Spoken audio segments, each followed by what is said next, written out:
Did you ever think you would make it? I feel I'm so close I could take sweet victory. I know this life meant for me. Adam, what's your point? The future looks bright. My handshake is better than anything I ever signed. It's right here. You are a one-of-one? My son's right. I don't think I've ever said this before.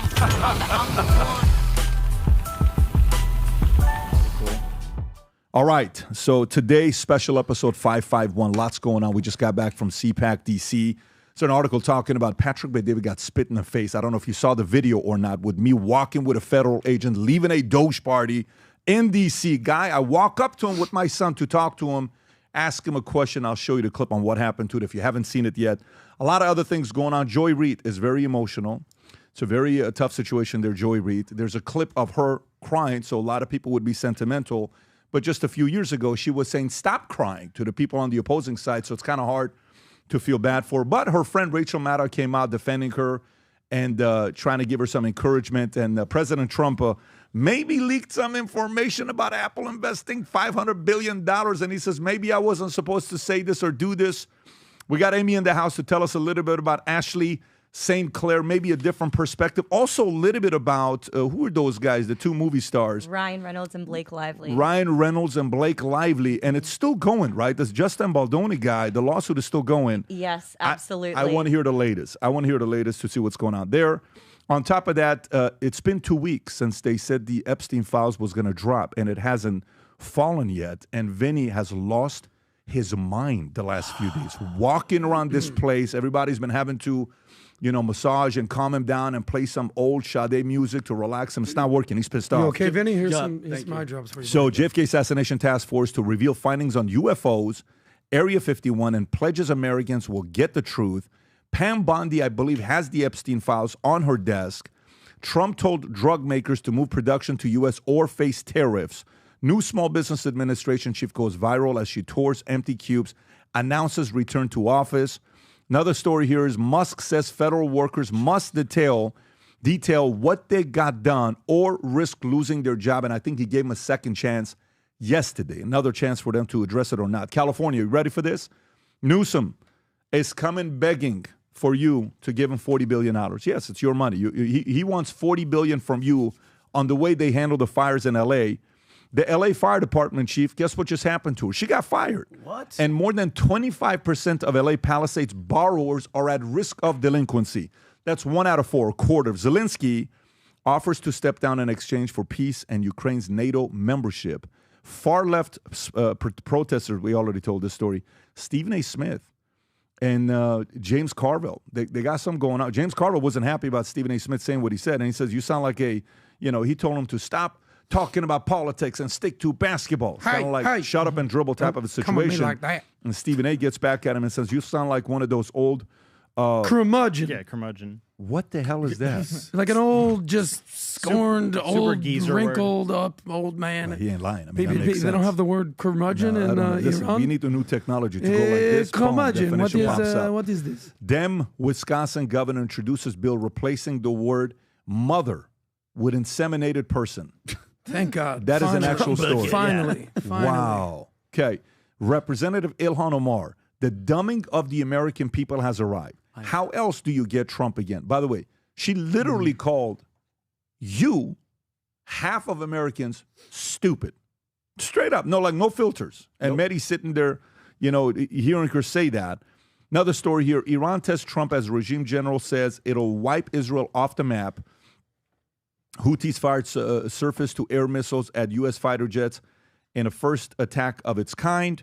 There was an AI robot that attacked the participant at a Chinese festival, which I think, is this the one that Rogan shared? Yeah, this that is the looks one that Rogan scary. shared. You got to see this one here, what the robot does. Back up, bitch. Yeah. American Bar Association votes to stop enforcing DEI standards for law schools. Graduates face an uphill battle to employment. That's a Financial Times story.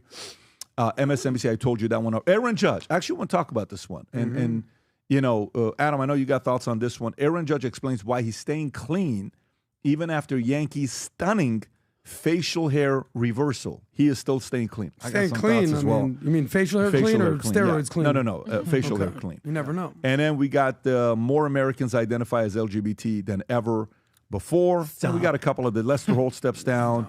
Diddy faces fresh crisis as his lawyer steps down. There's a bunch of other stories that we may get into. Jason Scoop steps up to Alec Baldwin. It's pretty funny. He's hilarious. We have to show that. It's just so funny. This guy's just a funny guy. Tucker and Crenshaw's got a fight going on. But let me start off with a couple things. Tom is not feeling well. He's watching this right now. He is not feeling well at all. This is not a guy that calls in sick or anything like that. Talked to his wife, Kim, yesterday. So for those of you who absolutely love Tom, you know what I want you to do? I want you to force him to talk, okay, by MINNECTing him and giving him the best, wishing him the best. He checks all the MINNECTs out there as well. Rob, if you can put up Tom's MINNECT QR code, go to Tom's MINNECT right there. I want to say, where's he ranked right now for the month? Is he 5th place or 6th place? I don't know where he's at. He's neck and neck. He is 4th place right behind Adam. He's at 513. Vinny's at 481. Adam's at 535. And he's 619. Why don't you bump Tom up above Adam by wishing him, give him some love, and maybe send a couple MINNECTs giving some hey to Adam. He'll take it. Trust me. He doesn't mind it at all. I'm actually going to MINNECT Tom because I don't have his number. There you go. You should.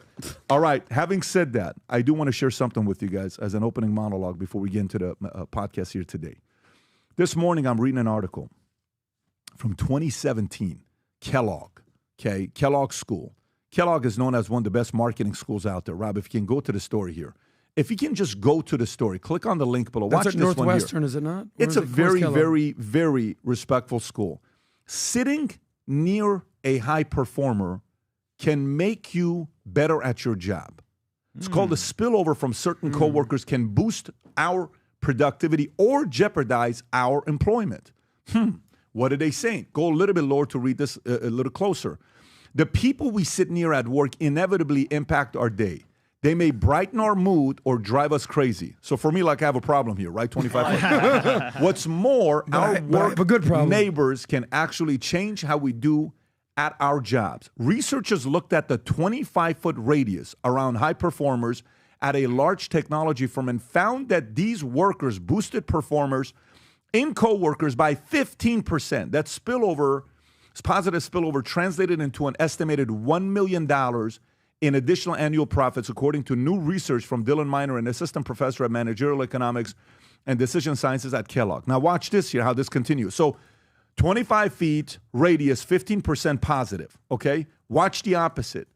The flip side is that bad eggs impact their neighbors too. Negative spillovers from so-called toxic coworkers is even more pronounced, sometimes having twice the magnitude of impact on profits as positive spillover. Yet, while this toxic spillover happens very quickly, it also dissipates almost immediately once that worker is either fired or relegated to the far physical reaches of the company. You can stop with the story here. What is this story about?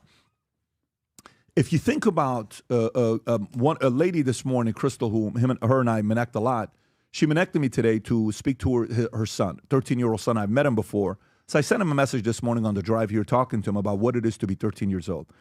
Yeah, I've been talking to my boys right now about a book I'm reading called Aggressive Girls and Clueless Boys. Every father with boys has to read this book because nowadays girls are approaching guys about sex and flirting versus it used to be the other way around. We had to.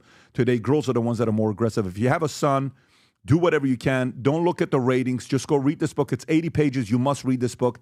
Every parent, it's very necessary for you to read this book. It's 136 pages. So I'm talking to this kid about one of the most basic things you can do in life at early ages to win is choose your friends wisely.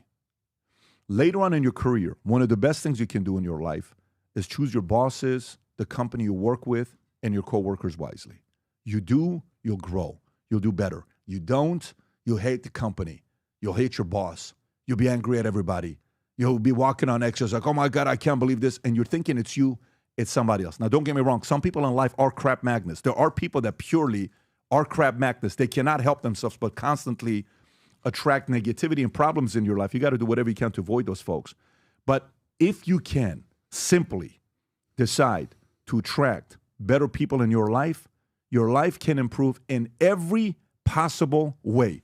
Many years ago, I wanted to learn how to be a better networker. There was a guy I would work a room with, and I would watch this guy. I'm like, oh my God, this guy's a great networker. I'd never seen a networker like this before. This guy was a former hairstylist for Diana Ross and Michael Jackson, and He would go into a room, and it was like, boom, he went from this guy to that guy to this guy to this guy to that guy. And then all of a sudden, we're in the office of the CEO's room. I'm like, how the hell did this guy do it? Couldn't believe how the guy would network. What's the moral of the story? Networking has changed. There's been an evolution to networking. But for us, I took many of those things I learned many years ago, and I applied it in business, in raising money, in getting in rooms, and getting guests on the podcast, and recruiting folks who became presidents of the company, CTOs, technology, investors, raising money. But the ability to network is so critical today because there's an element of networking that's also networking and finding your peer group, your friends. There's 8 mistakes people make when it comes down to networking. Next Tuesday at 3 p.m., Tuesday, March 4th at 3 p.m., I'm going to give you a PDF of the 8 mistakes people make on networking. On this webinar that I'm hosting, you can go to vtwebinar.com to register. Again, vtwebinar.com to register. You're going to get those 8 mistakes. Trust me, you want to know what these 8 mistakes are because it's do's and don'ts that we'll cover on that podcast and that on that Zoom. It's a 1-hour Zoom, free for everybody. And I'll share the evolution of networking tools. And also on that webinar, I'm going to give you 3 updates. Massive, massive new features on MINNECT that I'm so excited about. And an opportunity for some of you guys to come and join us at Kentucky Derby. So go to VT Webinar, register for it, and I'll look forward to seeing you there next Tuesday, the 4th, at 3 p.m. Eastern Standard Time. Registered, we'll see you there. All right, having said that, let's get right into it. Stories with what's going on. So, California, Newsom sends Congress $40 billion request for LA fire aid. Okay, so hey, Congress, we need $40 billion. Congress then comes and gets the money from who? Taxpayers. So that means you're really fixing the problem of his lack of leadership. They're coming to collect money. So Newsom requests $40 billion in federal aid, describing it as the most expensive disaster in U.S. history after hurricane-force winds destroyed over 16,000 structures in Pacific Palisades and Altadena, addressing congressional leaders, including Speaker Mike Johnson, Democratic leader Hakeem Jeffries. Make no mistakes, L.A. will use this money wisely. Do you believe that? Who believes that? Let me read that one more time. How do he opens it up? Make no mistake, Los Angeles will use this money wisely. Who is the head of Los Angeles? Who is the head of the state? We have to trust that he's going to use the money wisely. Of course, he used the $24 billion to fix homelessness in California very wisely. We know where that went. They solved and he eliminated all of it, right? I mean, homelessness didn't just double or triple. It's so eliminated. To assist individuals, businesses, and property owners, he stressed California's economic importance, calling it the tentpole of the American economy and stating California's success is America's success. The request faces Republican opposition with Donald Trump and allies pushing for conditions on the aid as part of a broader Washington debate. Newsom, who previously traveled to Washington to appeal directly to Trump, acknowledged the administration's past support, writing, Trump and his administration have demonstrated a strong commitment to LA's recovery, et cetera, et cetera. And meanwhile, 2 other stories I'll add to this. I'm not going to read it. LA Chief Fire Department fired. And on top of that, more than a quarter of LA Palisades borrowers are at risk of delinquency. Brandon, what are your thoughts on this story? Yeah, so I do not think for 1 second that we should give them any money, especially not giving it to them to handle themselves. Like between the homelessness and then the high-speed railway, it was supposed to cost $33 billion at the beginning. It's like in phase 1 still, and it's already up to 120-something billion, and they barely even cleared. You're saying don't even give any money, even if there's somebody that holds them accountable? If they're handling it, don't give it to them. I think that the federal government should be managing the way that they spend it and not like have maybe a project manager that's working for the federal government. Who would you trust on Trump's team to manage it beginning to end that Newsom has to report to?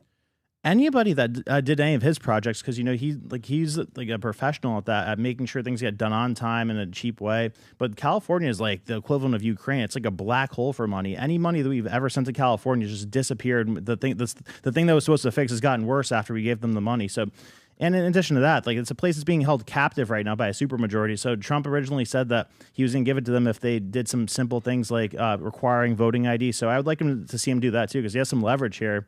So this is a good chance for Trump to use that to get things changed in the state of California. Yeah, absolutely. How far you think he can go? You think he can go as far as trying to get the state to flip? And if yes, how would he cause the state to flip? What could Trump do to cause the state to flip? I think if you just required voting ID, something simple like that, the state might be a red state. Like, we have no idea what the actual voting demographics of California are because of the way they do things. Like, that is such a good point. It's the most chaotic voting place I've ever seen, plus the supermajority. So let's negotiate that. So you're Trump, I'm Newsom. I come to you, hey, we need $40 billion. What do you tell me? You need voting ID requirements. I'm not going to do it. You can't make me do that. These people need help. Then we can't do anything. So you're going to let these people go without getting any help? These people are suffering. You're letting them do it. I'm just asking you to do a simple thing. But I don't have $40 billion. I need your $40 billion. You have the ability to require voting IDs. These are two different issues. We can talk about that on a different setting, but these people need the help right now. The position of the federal government is that if you do not require voting IDs, we will not give you $40 billion. What do you think is the likelihood that happens? What do you think is the likelihood that happens, Amy? I don't think it's very likely that would occur. I think it should. I think that this is an incredible opportunity to create incentive for California to really right a lot of the wrongs that they've had. If Trump can leverage it to that end, that would be amazing. However, I think the Democrats are going to hold on to anything they can to be able to maintain the advantage that has probably won them the previous election and is the only reason in any sense of the word it was remotely close, or at least portrayed close in media, is because of the mass overrepresentation of illegals that they were probably bringing in to keep Democrats in power. Yeah, Vinny. I don't give listen, it's at the point where we have to just, and I'm with Brandon, we have to say, absolutely not. And he could cry and he could do whatever he wants, because this is him doing the no voter ID is basically saying, we don't give a damn who's here. We just want to keep our power. And you know who's now making her rounds? I showed up yesterday in Palisades, and she's doing her word salad speech. Kamala Harris, guys. Because if he's going to leave... Tony Robbins, if you got the clip, pull it up. Because if you think about it, guys, he's probably going to be out really, really soon because people are fed up with him. And guess who's going to come in? Kamala Harris. So that's going to land on the voters, the people of California. It's up to them. Because if they don't do it, I told Brandon yesterday, I'm done with you, Pat. I'm done with you guys. If you keep voting for this, and then afterwards disaster strikes, and you guys keep crying. So you guys are zero money until there's accountability. Absolutely, because by you saying this, Governor Newsom, I'll role play. Okay, we've got role play. You on your own, you're saying no voter ID, meaning two people that went to go vote that I know. Mr. President, you're combining two separate issues. No, but what I'm saying is the bigger problem, what you're doing is literally telling people illegals to come, which in turn makes people These drugs. People are suffering. These people don't have a place. These people need help. These people need money to fix these things. And what about the people that are suffering with fentanyl? 250,000 people dead a year. Those are two separate issues. We're trying to address this issue now. You are taking your time. They're suffering. The people of California need your help, Mr. President. And guess what? The people of California will be on my side, knowing that you need voter ID. You think so? 1,000%. Okay, so let me tell you that this is a very important point you're making. The backbone of California voters, because folks, just so you know, the moves they're making is for him to get out and for her to get in. Rob, play the clip here. Watch this clip here. Tell me if you want this person as your governor. Go back and see if this is a person. This is Fires. She's over there now. See if you want this person as your governor. Go ahead, Rob. What goes through your mind when you see this? You're here. You're now seeing it up close. It's not only seeing it, Alex. You can smell it. You can feel it, right? So it's seeing it with our eyes, and many people have seen it. You all are covering it. But to literally be on the ground here, you can smell the smoke that was here. You can feel the toxicity, frankly, of the environment. You can feel the energy of all of the folks who are still here on the guys, think about this. She's been on vacation, probably drinking, and they're like, "Hey, Kamala, it's time." And she's like, "I'm just gonna do this, and that's the future. And if you guys vote for her, that's where it comes back." I have zero remorse. You were in California yesterday. I was in California. You should see. Yes, I was in California. Torlock with a bunch of Assyrians. Assyrians, which Any was beautiful girls, future wives, possibly? Hold on, two things I have to say. Tell me the quality of the girls, the ladies, Assyrian. Because guys, I'm looking for somebody for Vinny. Hold on, the show 0 to 10. Amazing. 9s. Really? Oh, but you know what? Laugh. My mom is literally a pimp. She's like, the receptionist is Assyrian. She's like, please. I want a kid before I die. So I'm like, Mom, this is like you're being a pimp live. The show was amazing. Shout out to everybody for Sweeney and Sherrill. But the quality of California, the homeless. What were they saying politically about They hate- California? Oh, Where are they at? Like I'm- some of the guys that maybe support a Newsom. Great point. I'm in the lobby, and I'm with my whole family. Yeah. There's like 10 of us, and all of a sudden, a whole table's like, oh. PBD, a Latino group with kids, they were there for like their kids' baseball tournament. And he goes, man, if you don't like what you guys are saying about this effing Newsom, he's like, we live by that railway, that Hispanic 17 family. Hispanic family shitting on him and saying they don't give us any other options to vote. So if and that's why I respect them. But for anybody else that keeps voting for them because you have to be true to your party, I have zero remorse because you're voting for it. You want it, that's what you get. Adam. She's coming. So California is going to get whatever they deserve. In essence, what you have to do is ask if you're going to send them this money, what percentage was it a natural disaster versus what percentage was it just complete government incompetence? I'm never going to be the 0 or 100 guy. Zero money ever again. 100%. Or yes, just keep throwing money at Ukraine. Keep throwing money at California. I'm never going to be in that camp. Isolationist, extremist. It doesn't work for me. But there does need to be accountability. And we got to figure out what percentage was just complete government incompetence. I don't know how you can figure out that number. I'm sure you can get DOGE on the scene. What I do know is this. You're talking about people in California, whether they're going to vote Republican or not. We remember what happened in the recall with Gavin Newsom. It would have been in 2021, 2022, whatever year that was. They thought Larry Elder was going to beat him. Blowout. Okay, this is going to shock you a little bit, but I actually have a couple liberal friends in California, and I'm on a group text message with all these guys. And one of them is he's a known guy. He's in the Hollywood Westwood, world. yeah. And I'm like, listen, guys, what the hell's what? Go. Keep going. Pat, are you going to interrupt me? No, keep going. I'm just saying where your friends are from. Pat, Keep going. what's your point, Pat? I'm waiting for it. The point is, still. I'm basically saying, dude, what's going on there? What percentages was just incompetence, DEI, just completely unqualified for your job? He's like, how dare you even ask that right now? How dare you even assume that? I go, I mean, it's your city's on fire. You literally lost your home. You don't have any additional questions. Just want to ride with the government. Yeah. I said, we're going back and forth. They're going back and forth. I go, let me ask you just one question. When's the last time that you voted for any non-Democrat, Republican, Independent? He's like, why do you want to know that? Well, it's a simple question. It's like, why? What does it matter? I go, I just answer the question. And then, ready? I would never vote for a Republican in my life. I swear to God, they're the worst. Can't believe. I go, exactly. Don't feel bad for you then. So whatever you got, you got. Rob, who is this? Is it the chief getting fired? This is Karen Bass. Yes, the mayor of Los Angeles, talking about how the buck stops with her at the firing of Kristen Crowley, the LA fire chief. But just a week earlier, she then also blames Kristen Crowley. Let's It's see. a good. As the mayor of the city, the buck stops with me.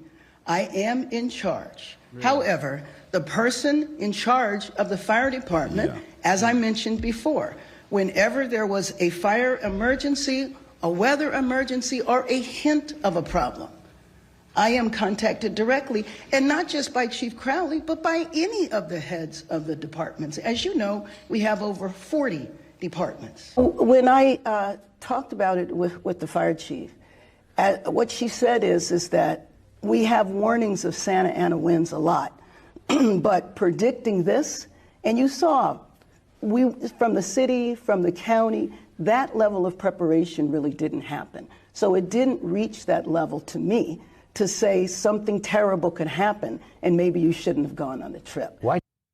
What does this mean, Rob? So 1 minute, the buck stops with me. Second minute, she's blaming her. Yeah, and you can't accept responsibility, and then as you're accepting responsibility, say, the buck stops with me.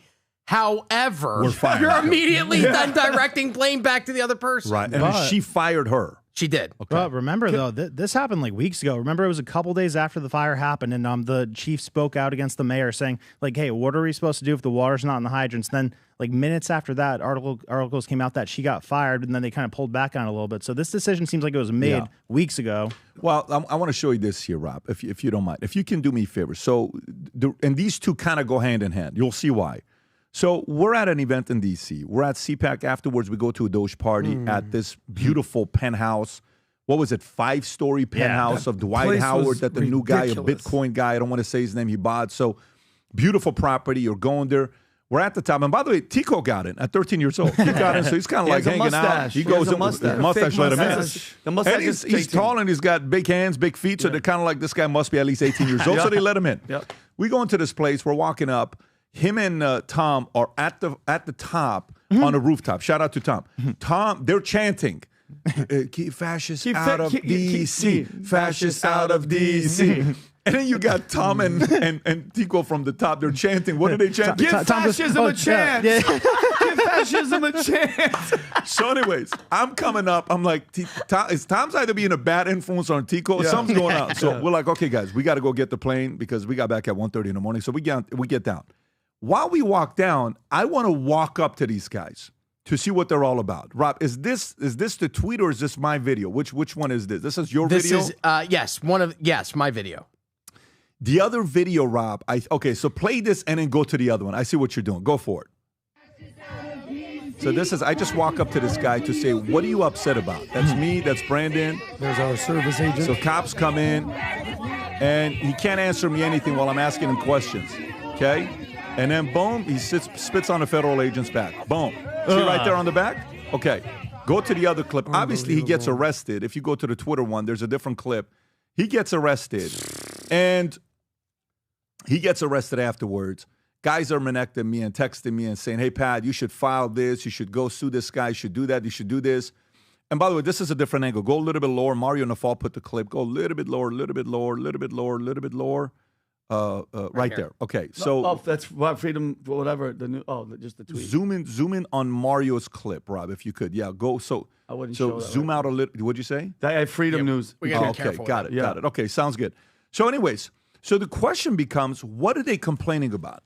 Are they complaining about DOGE doing what?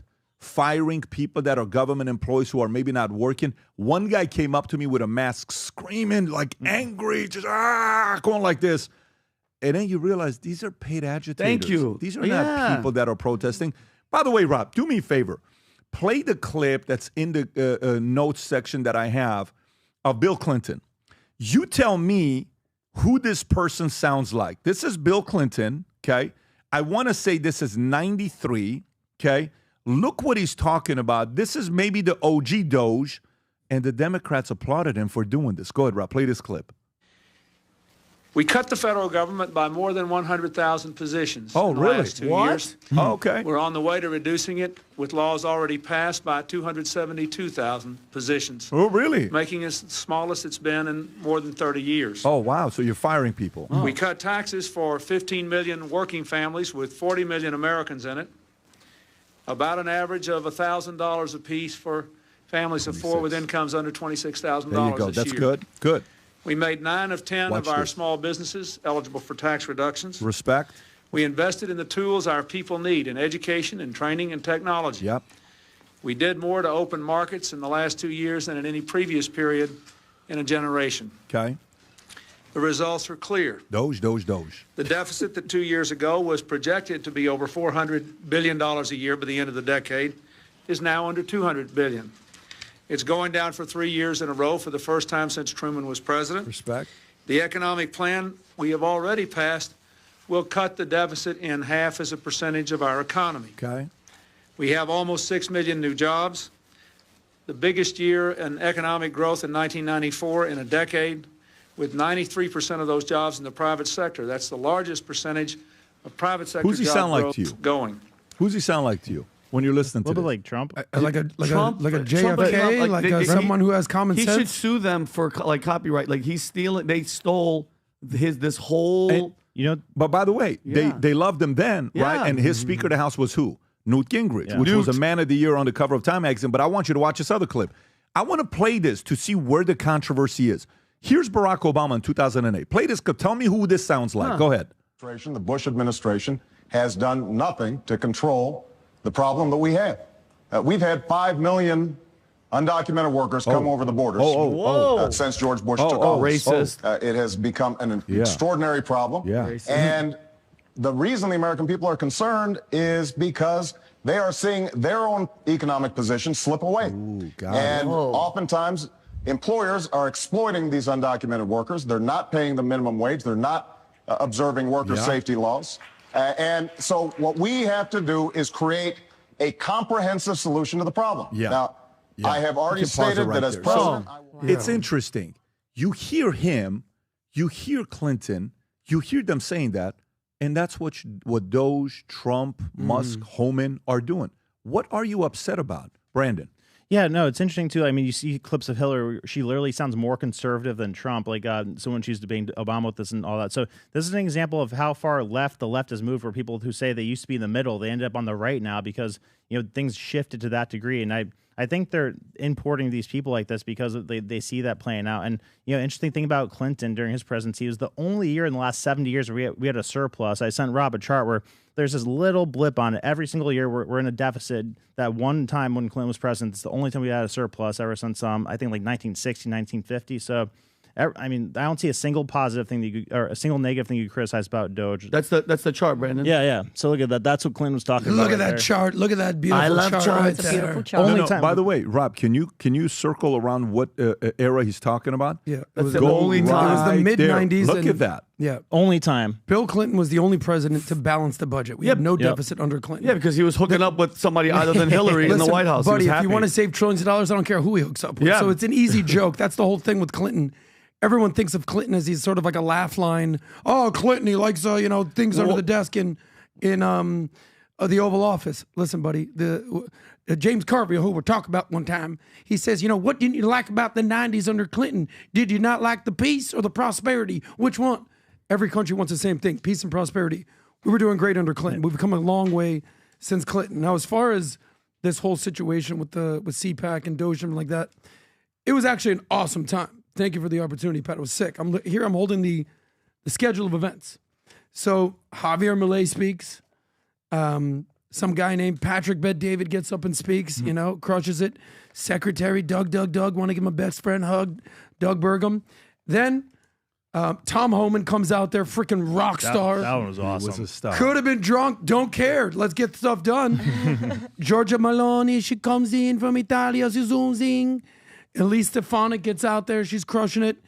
She's kind of good looking, by the way. Anyway, then Donald Trump came out there and did a 90-minute, I don't know, I would call it a stand-up comedy act. You're stupid, you're gay, you're great, everyone's awesome. Boom. We had an awesome time. And then we end up going to this DOGE party. And it's so funny. Like, I'm all about juxtaposition. Like, one thing's one thing. We walk in, and young Tico, God bless Tico, he's turned into such a stud. I didn't know about him when he was younger. He's getting there. We walk in, he goes, I just want to go to someplace quiet. I don't want to be in for the party. If Dylan was there, he's like, where the party at? That. So Tika walks in, I just want to go someplace quiet. And we're looking for a little place to go out. I'm like, I take him to like a little room. He's by himself. He's like, I don't want to hear by myself. I'm like, you're at a party, dude. So we get in there. 5 minutes later, there's protesters on the He's up there. He's doing the Trump dance. But these guys, they don't have anything going, like they have no semblance. So it's like the guy who got arrested is like, what are you in for, buddy? Spitting. Yeah, I spit a little bit on this podcast guy. They don't know what they're yelling about. They have no clue what they're talking about. And it's just, they're just raw emotion, piss and vinegar. They have zero facts. Everyone should want to save money. Everyone would try to limit liabilities. Everyone should want to limit our expenditures, but they just hate Elon and they hate Trump. Do they even? So whatever he does, Trump derangement syndrome. What? Did you see what Elon said about when he's sitting at a dinner party and Trump comes up? Because people just, it's like, it's almost they get like tranquilizer dart in your neck, bro. Yeah. And they start convulsing and get rabies. These people hate Trump so much, they'd rather the government suffer rather than have him succeed. But here's the thing, too, guys. I tried to put yourself in their shoes, meaning the federal employees and then the leadership, okay? The employees, can you imagine you're getting paid $100,000 a year and you don't do shit? You don't do nothing. Then all of a sudden, a real boss comes in. He appoints Elon Musk, who is numbers guy, hires guys named Big Balls that are just in there looking for that shit. And you're about to lose your job.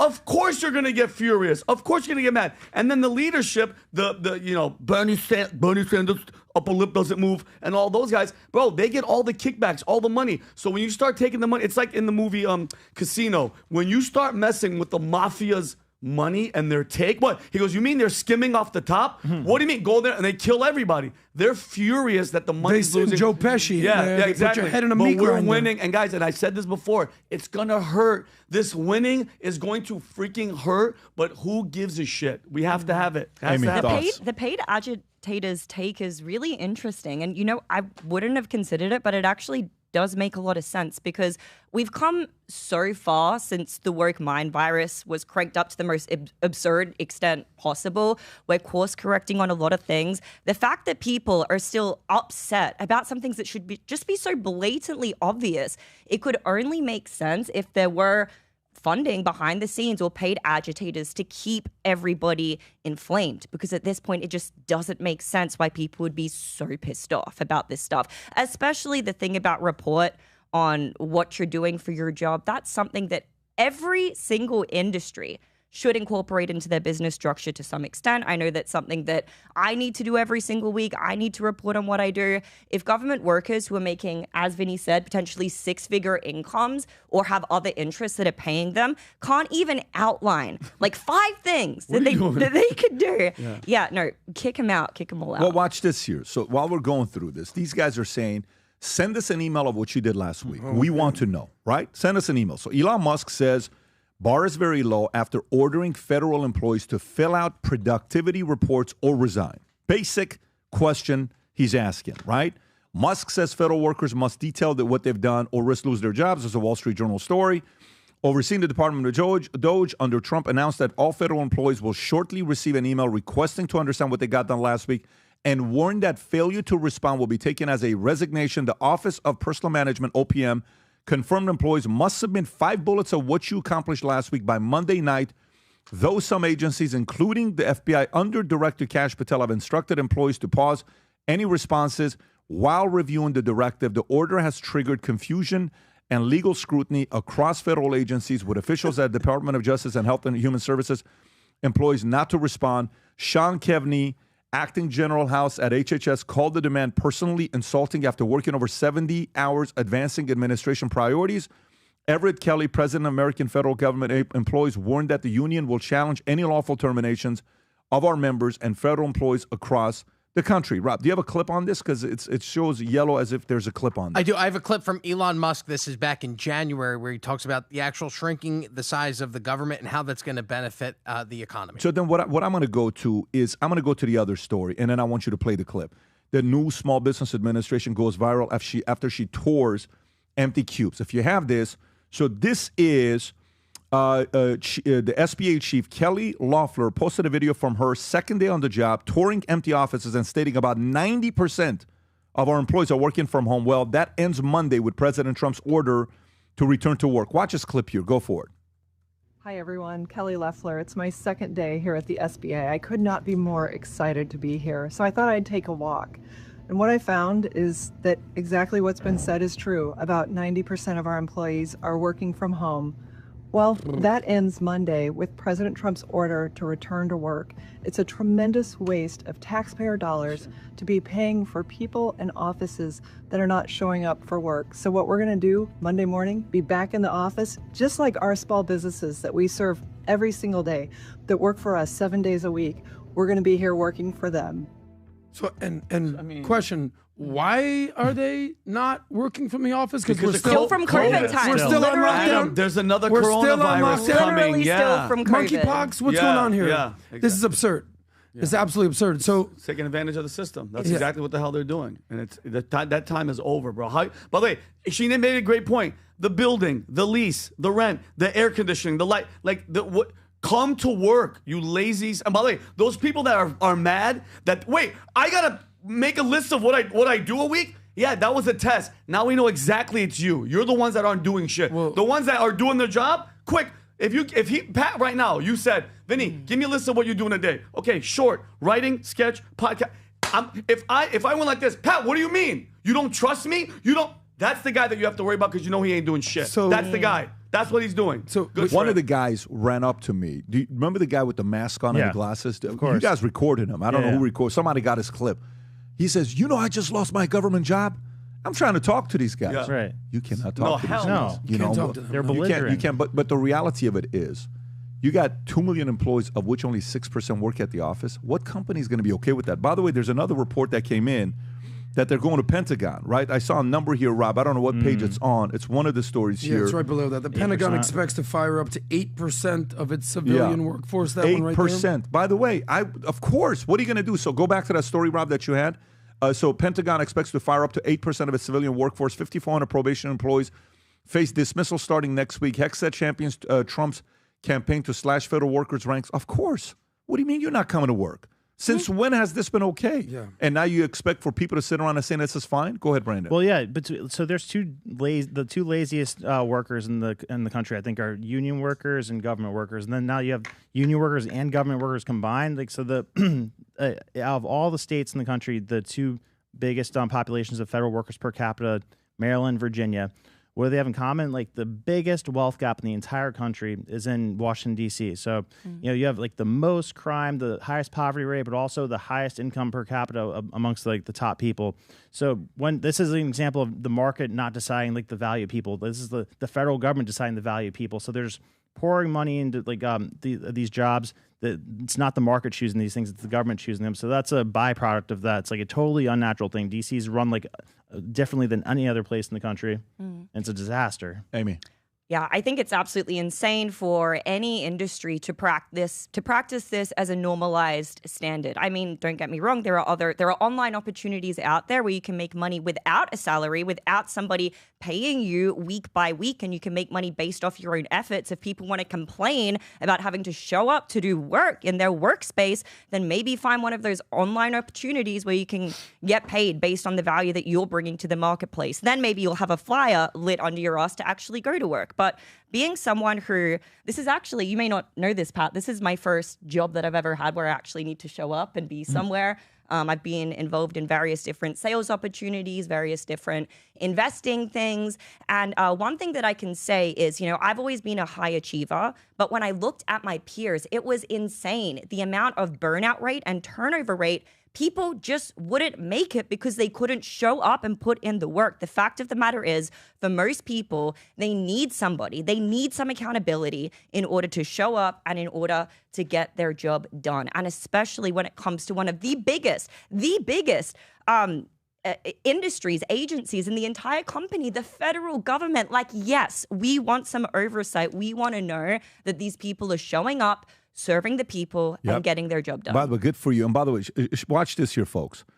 This credit to this chart goes by Tom, okay, if he's watching this, which I'm sure he's watching this. What's up, Tom? Hi, Tommy. So this is a search in D.C. on what terms just in D.C. that have increased since January 29. Look at that. Defense lawyer skyrocketed. Wow. Why? So watch some of the data that Tom's shown. This is one. The other one is the number of homes that are for sale in D.C. That's a complete different chart. Ever since they realized these guys are coming and people are getting fired, the number of homes for sale in D.C. has skyrocketed. The decision makers are here. Folks in D.C. are making decisions, realizing they may be losing their jobs. They may have to go to a different place. And the numbers are reflecting that. Adam. Yeah, I mean, we're acting like this is some sort of monumental, colossal request to report what you've done. You know who does this? I do this every single week with my assistant. So the company that I run, Welcome Funds. Alex, every week, Mondays and Fridays, I say, what are you doing this week? She knows every Monday, have a report, what's on your agenda this week? And then on Friday, we go over the list and see what got done. And she does it every week because that's part of her job. Imagine if she's like, well, why do you want to know what I'm doing? Because I'm paying you.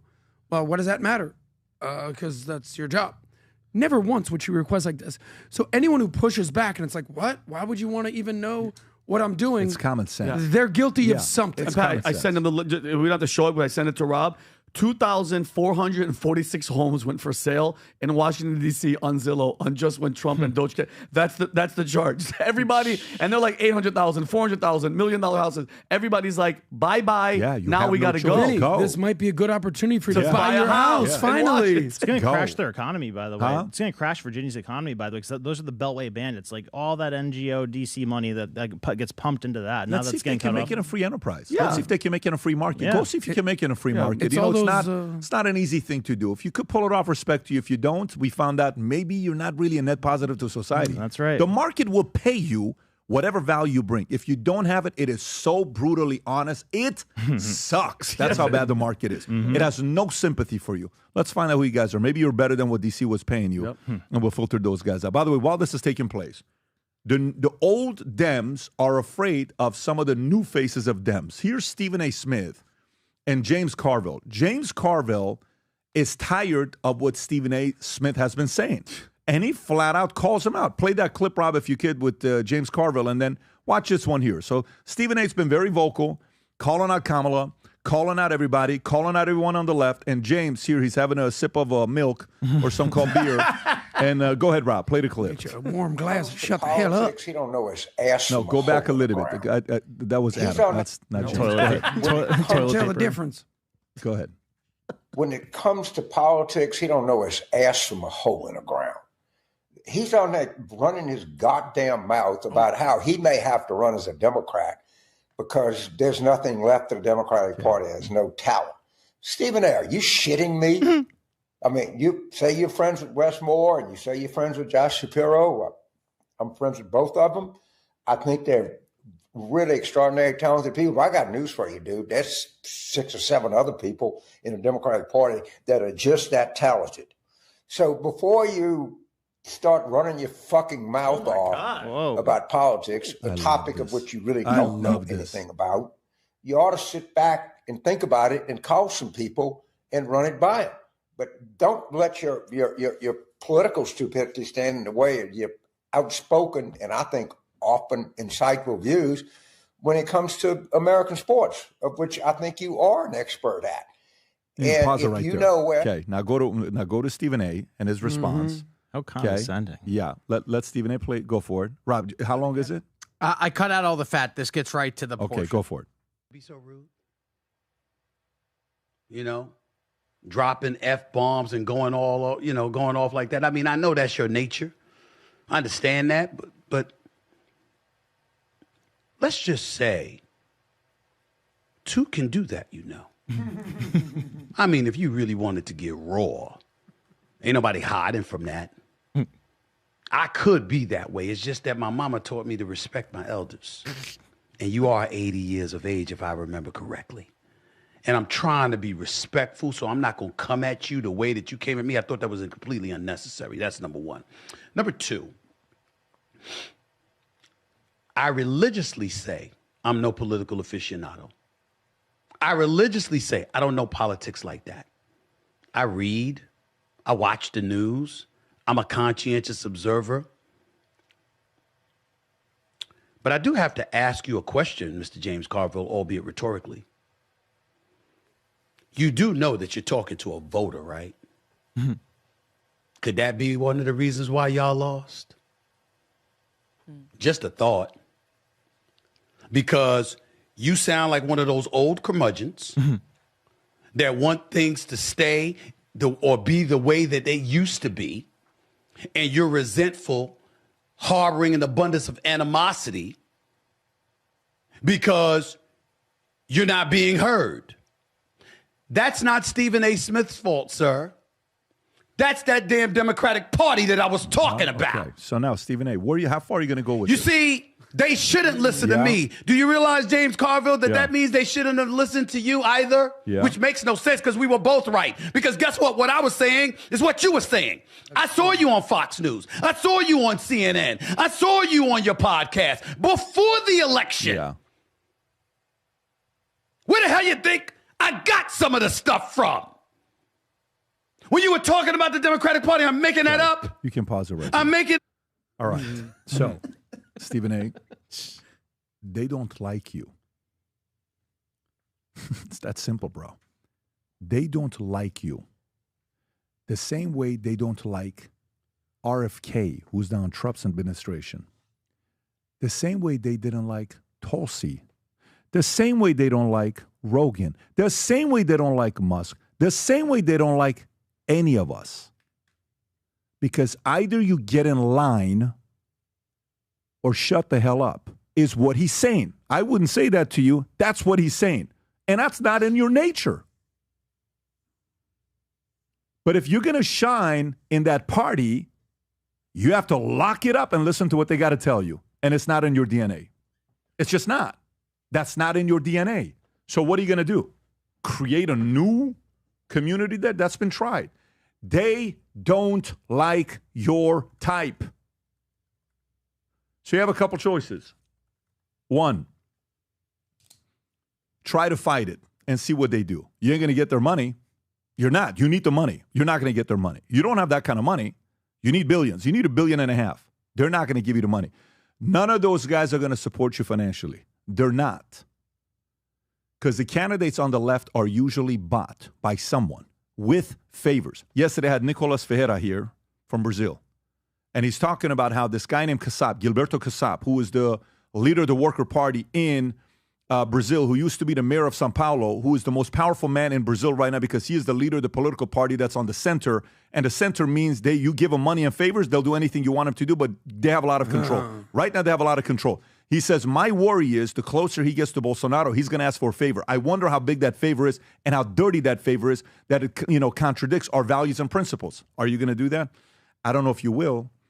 So you know what's going to happen to you? You're eventually, when you're in your room, in your house, by yourself, nobody else around you, you're eventually going to be talking to your mom, because I know how much she means to you, and having a conversation saying, what do I do, Mom? Do I sit this one out? Do I trust my gut and go? What do I do? If you came as a center-right candidate, which I think where you are, you know you are.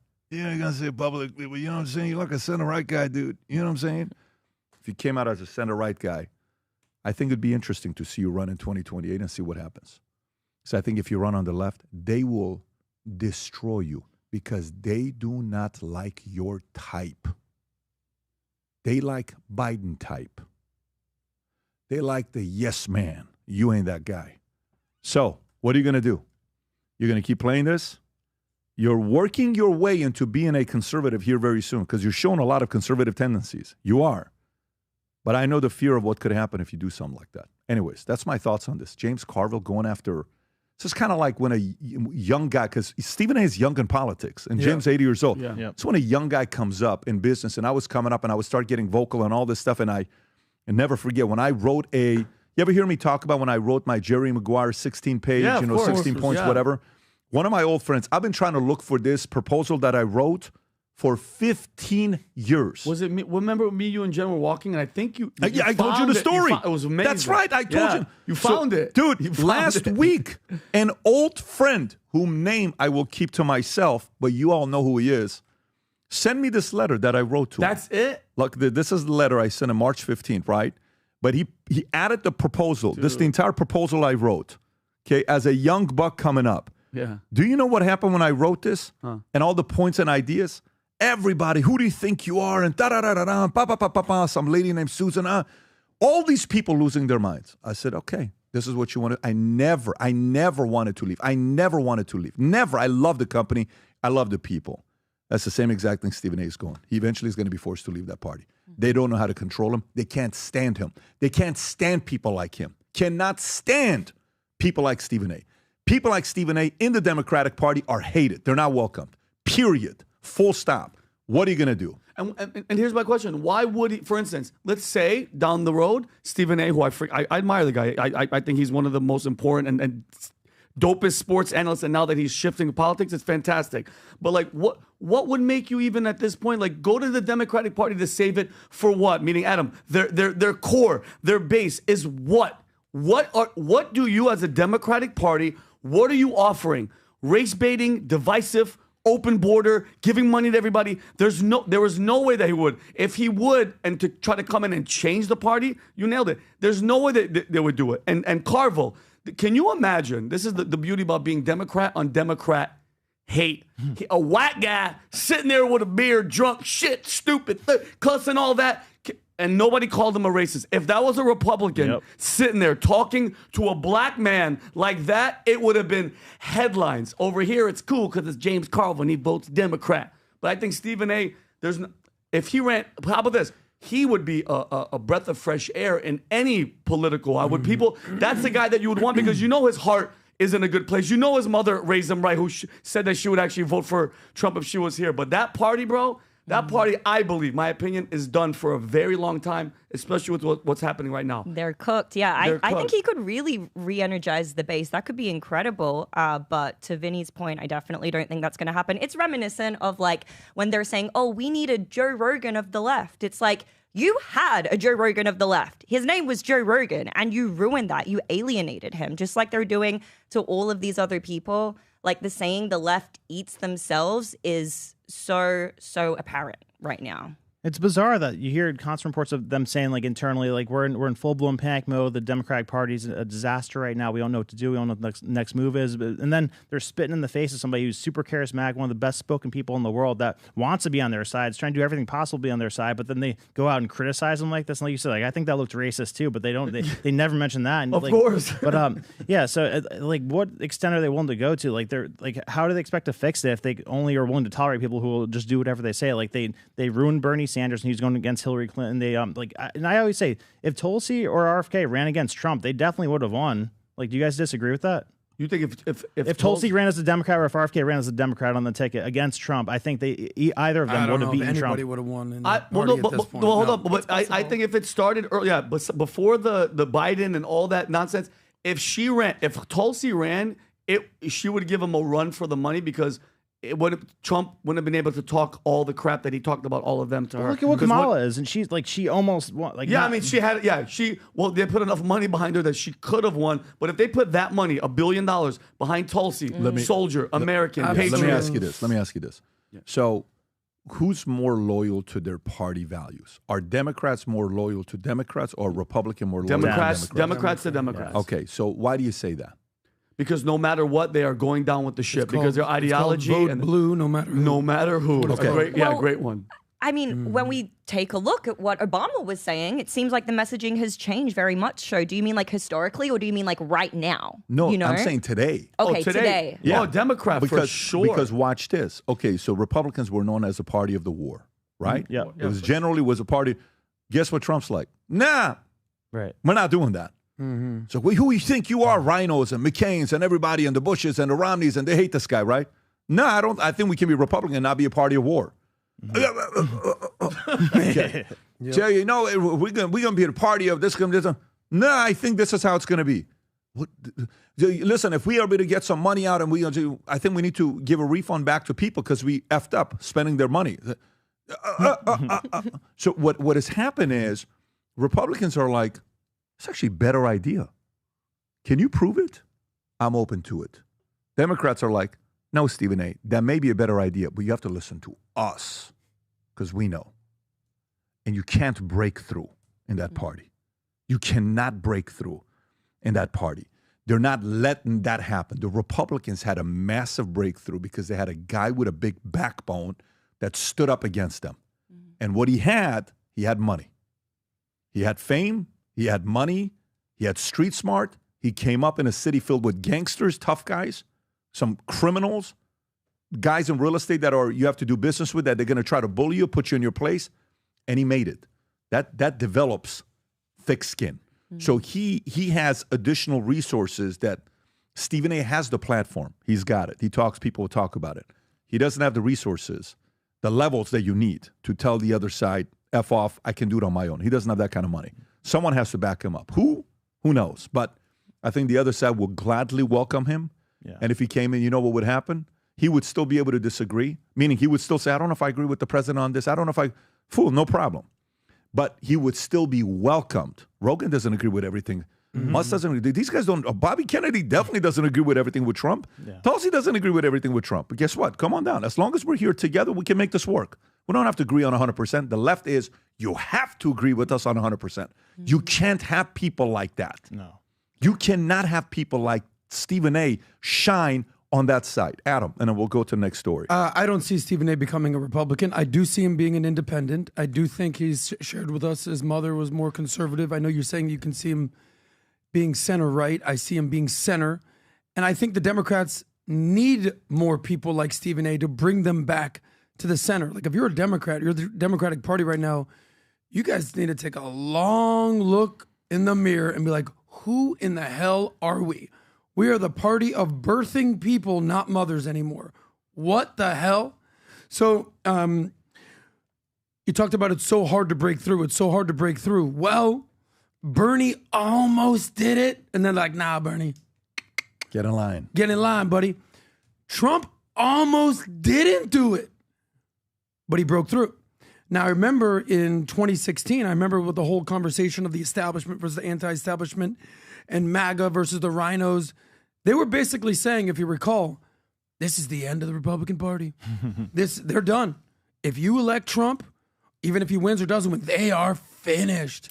It's so funny. 10 years later, Republican Party MAGA, as strong as they've ever been, and the Democratic Party is in shambles. So I hope Stephen A. Smith gets a seat at the table. I hope he has such a powerful voice. But you want to lose someone like that? You want to lose a Rogan? You want to lose an Adam Sosnick? That's crazy. Sorry, guys. Devastating. You got to throw yourself in there. Just saying. All right, buddy, relax. All right, so let me go through a couple of these stories here. All right, check this one out. He deserves Representative Ilhan Omar. The dumbing of the American people has arrived. How else do you get Trump again? Watch this clip and tell me how you feel. Meaning, literally, how do you feel listening to her? Go ahead, Rob. These people are just idiots. I really, I'm at the point where it's become really hard to have an intellectual debate with any of these people because the level of stupidity that they are displaying every single day is frankly embarrassing, not just in Congress, but as Americans. And the fact that these people are allowed to say just the most ridiculous things tells you that the dumbing of the United States has arrived, because how else do we get a Trump presidency again? Okay. This is failure to launch, failure to connect. This is her basket of deplorables moment. What she doesn't get, what she thinks that she's representative of what the Americans should be. She's representative of progressive values. She's representative of how we should all be inclusive, and DEI and Somalian pirates should be running around everywhere in America. No. The American people gave a mandate to Trump. How many swing states did Trump lose? None. Zero. And Trump, did he win or lose the popular vote? One. He won the popular vote. That never happens. So what, again, they need to take a long look in the mirror and be like, this is the lady we want representing us? First of all, she literally, and it takes a lot, she gets me sick to my stomach. Okay, she hates America. She has done this for the complete and total dismantling of police forces of the United States. She's ungrateful. She's an entitled Marxist. Okay, and she sympathized with the 9/11 hijackers. Do you guys remember when 9/11 happened? She said the quote, "Some people did something." She didn't call them extremists. She didn't call them terrorists. 3,000 Americans were murdered, and that's how she chose to describe it. Okay, just some people chose to do something. And she was kind of bragging that in college she took a terrorist class, and she goes, and the professor, when he'd say Al-Qaeda and Hamas, and she like she was proud about it. Okay, and she's sitting in Congress because the system she constantly trashes. Okay, she came here as a refugee. She was given the opportunities that most people on earth could only dream of, and instead of gratitude, she spits on Americans every single chance she gets. Okay, she called us idiots and all that crap, which drives me crazy. She's ungrateful, un-American. And lastly, let's not forget, she allegedly, and Tucker, everybody's reported on it, she married Ahmed Nursaid Elmi, her full brother. Married him in 2009. What do you mean, brother? Wait, what? Listen, guys, look it up. Snope this, Rob, real quick. Snope it. She married him, and I said allegedly, but everybody's reported on it. Married him in 2009. A stepbrother? No. Like a brother? No. That. Let's see this one here. Unfounded. Yeah, unfounded. Meaning they don't want you to find it. Go a little lower. In 2016, when it looked like Ilhan Omar stood a chance of becoming the first Somalian Minnesota State Representative, rumors swirled that she had married her brother in an illegal effort to facilitate his obtaining U.S. citizenship. Omar did win a seat, and after 2 years later was elected. Okay, go for it. So this again, allegedly, this is. But who did she marry? I mean, this is not. His name is Ahmed Nursaid Elmi. Yeah, okay, sounds like a great name. So ready for this? Married him in 2009, divorced him in 2017. She married him to break U.S. immigration law and defraud the U.S. Okay, if this is true, Tom Homan, if you're listening to this podcast, investigate, and I hope they both lose their citizenship and you deport both of them, because if that's the fact. And then look who she's sitting with. Mehdi Hassan, another anti-American loser who tweeted, you showed it last time, make American planes crash again.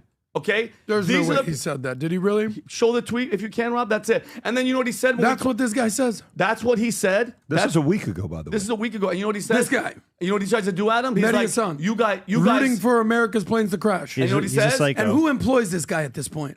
What do you mean? What? Because he was on MSNBC. He got fired. But who is he on now? I think it's independent. It's He got independent. fired. And you know what that means? Two people that hate America that are sitting in there, by the way. And then he tried to blame, guess what? You guys are racist and you're Islamophobic because of that shit that they're saying. These are the people. This is the problem with the Democratic Party. These are who you guys have, and that's your voice. Representative of Democrats. No, these are Democrats, and these are the people that. This guy is a. Mehdi is now with the Guardian since last 12 months. Brandon, any thoughts on this? Yeah, no, it's just I just have no patience for people who clearly hate America. I mean, there's two types of immigrants who come here: the ones that are deeply thankful for it and love it here, and the ones that have some weird resentment for it and want to see it burned and destroyed. What percentage of Americans listen to what she says and say, "I agree with her"? Rob, can you go to the clip? Is there a clip of her tweeting it? Because I would like to see if she retweeted that to see what her audience that agrees with her says. Just go to her Twitter account. Not to libs of TikTok, because they're going to agree with libs of TikTok. Go to her Twitter account and go a little lower. See if she retweeted that. Go lower. No, majority of Americans are smart-hearted. Now you're changing your script. Go a little lower. Did she retweet her clip? I don't think she would ever retweet something like that. Go to Mehdi Hassan. See if Mehdi Hassan retweeted that clip. I just want to know what argument people make who agree with the sentiment that both he and her have. Go a little lower. He didn't retweet that video. I don't know why he wouldn't retweet. Absolutely not. Oh, there's no way. No, he didn't retweet. Okay, so then maybe go under the clip of anybody that posted that clip and let's see what the audience is saying. I actually want to know anybody that agrees. Okay, go to that one. There's a few hundred comments. Go lower, zoom in a little bit so we can see the comments. Okay, Ilhan wants you to remember as she thinks all Americans are idiots. Okay, whatever, go next. This ungrateful, go next. Did she forget? Go next. A sitting member of Congress, unfortunate that go next. She banks her brother. Okay, she worried about She begs her brother for favors. since eradicating Islamophobia and his criticism like Islam has never ever experienced in its. Okay, she's worried about. No, let me go. Sorry. She's worried about common sense eradicating Islamophobia and yes, criticism like Islam has never experienced. Okay, so that's not positive. Go lower. Trying to see who would agree with what she's saying. There's a would-be jihadist. Deport this. So two terrorist sympathizers, Bingo. this criminally incestuous, obnoxious dimwit. Okay, these two would not have fared well on the Oregon Trail. Deport, go lower, Rob. Did the beepers go? Wow. It is. So, I mean, the point here is I'm trying to see who agrees with what she has to say. This is where the irony comes in, right? Because she's saying that everyone on the right is essentially dumb, but the only people who agree with her argument are people who aren't based in logic at all. They're only people who they've been able to inflame emotionally. Like, it's insane that they're calling our side dumb when that's the side that literally told you to not even believe your eyes for like the last 4 years. You know, that men, it's fair for men to compete in women's sports, that immigrants aren't causing any harm. Meanwhile, all these stories are continuously popping up about women who are having their lives taken in these situations. You know, that we can actually refer to people as Zim, Zer, and have it be totally normal, that they can have a mandate on language. Like, how are we the side that is dumbed down?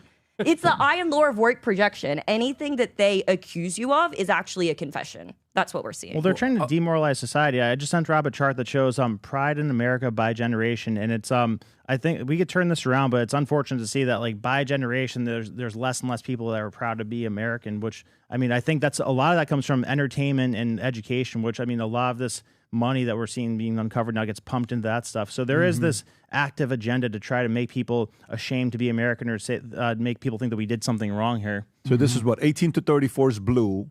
35 to 54 is black. 55 older is gray. Extremely proud to be American are the 55 and older. Lowest is the generation. Very proud goes to 35, 54. Moderately, boom. Not proud at all is all the youngins, 18 to 35.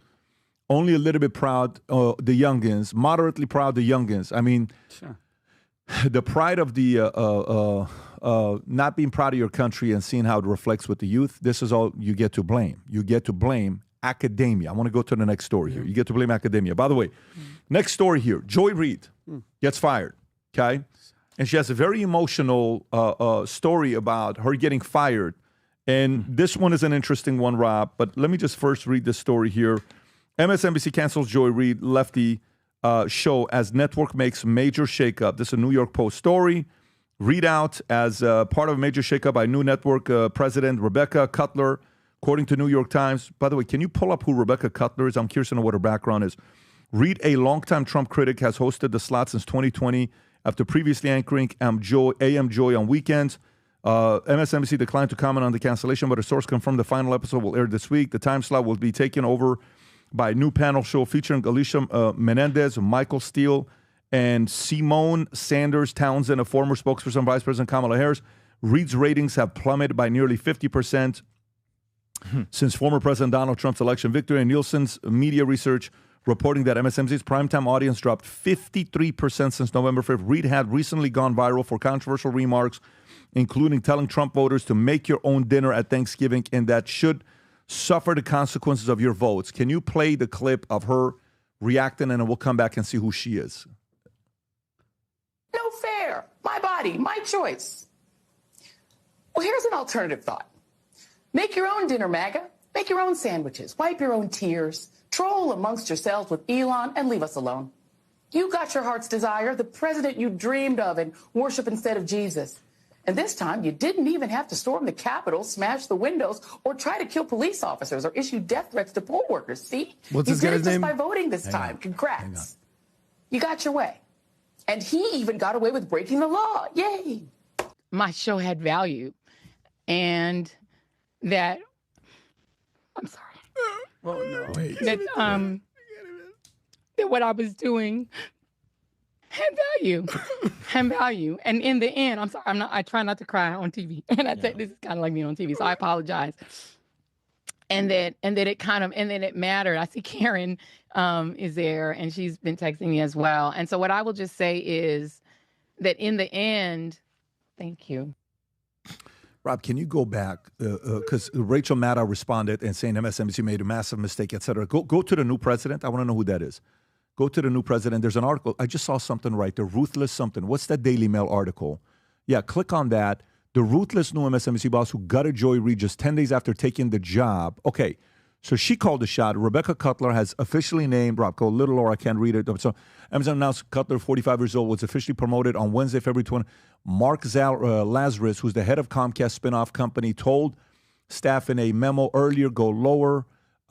In a short time, Rebecca was the interim president. It'll be clear to me that she has big picture strategic view and the right leadership skills to ensure MSNBC, Brandon Lazarus. Since taking charge, Cutler has successfully stabilized the network's ratings following a major post-election decline. The recovery has been largely attributed to the network star anchor Rachel Maddow making regular primetime appearances during Trump's first 100 days. Most recently, as President Cutler canceled Joy Reid.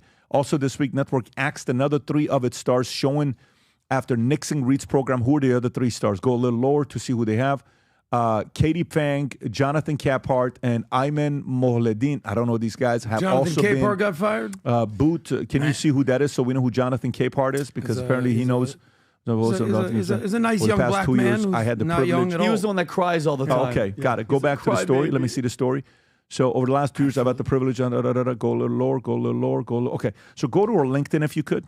Let's go to her LinkedIn to see what her past is, to see if there's actual changes taking place in right there, LinkedIn. So let's see what her past is with MSNBC, CNN. Oh, there you go. It's the same shit. There you go. Okay, go a little lower. Executive producer, CNN. What school Columbia. did you Columbia. No, forget about it. It's the same thing. There's nothing that's changing here. And apparently Rachel Maddow was responding, Rob, if you got the Rachel Maddow clip, trying to defend because she is not happy about what they did. And she called out MSNBC. Go ahead. PM hour, all the other nights except for Mondays. So that's a big change. An even bigger programming change is at 7 p.m., 7 p.m. Eastern, where Joy Reid's show, The Readout, ended tonight. And Joy is not taking a different job in the network. She is leaving the network altogether. And that is very, very, very hard to take. What's this guy's name? I am 51 years old. I have been gainfully employed since I was 12. And I have had so many different kinds of jobs, you wouldn't believe me if I told you. But in all of the jobs I have had, in all of the years I have been alive, there is no colleague for whom I have had more affection and more respect than Joy Reid. I love everything about her. I have learned so much from her. I have so much more to learn from her. I do not want to lose her as a colleague here at MSNBC. Okay, and she's personally, defending. I You think can it's a bad pause it right mistake. there. And it's coming because after this panel, I'll just tell you, she says it was a bad mistake. Mind you, you got a new boss that's making these decisions. You just got a $5 million pay cut this year. And then she goes on, she says that, and she did the race card. She goes that 2 non-white hosts are losing their jobs and is making it seem like she's basically saying that NBC is freaking racist is what she's insinuating. And then she craps on the network. And I wouldn't be surprised, mark my words, she's next. She's going to be next on the chopping block because, and you would think, I think I tweeted this, Pat, a couple days ago when I was like, and they want to make this change, this shakeup. They want to do something new, something bold. Guess who they're replacing her with? Simone Sanders Townsend. Another race-baiting, anti-American. You want to make a change, and you go from Joy Reid to her. I'm not making fun of her appearance, but she's exactly Joy Reid. And this is, again, when it comes to the left and the Democrats, they can't change the tune. They won't do it. Like, no matter what you say, I'm so happy you just did like you dissected where she's from. You think that girl's going to go all bold and bring somebody that actually has another opinion on the other side? No, bro. This is the ship. The ship is sinking, and these people have no idea what the hell they're doing, and it's going down, and they're not going to change, period. Well, it's nice to see that. So in contrast to the last election, I remember that like the CNN and MSNBC, their views skyrocketed after Trump won last time because people were watching them doing all the hate and the race baiting and all that. But seems like a stark contrast this time. Like, I mean, they lost a lot of legitimacy. Then there's alternative media outlets. So I'm glad to see that for one thing, that it's not a positive boost for the liberal side of the mainstream media. And then two, I'm surprised this happened to Joy Reid before Maddow, because Maddow makes like $25 million a year for one show. Joy Reid was only making $3 million a year. So if this is about money, I don't know why they don't. Well, it's not about money. Tom, by the way, I love Tom, even though he's sick. He's sending freaking charts and stats, Tom. I love you. Look at this. The Readout television program on MSNBC since Monday, July 20th, 2020. It's currently the 7th most popular show on MSNBC and 126 overall TV watched by a total number of 778,000 people.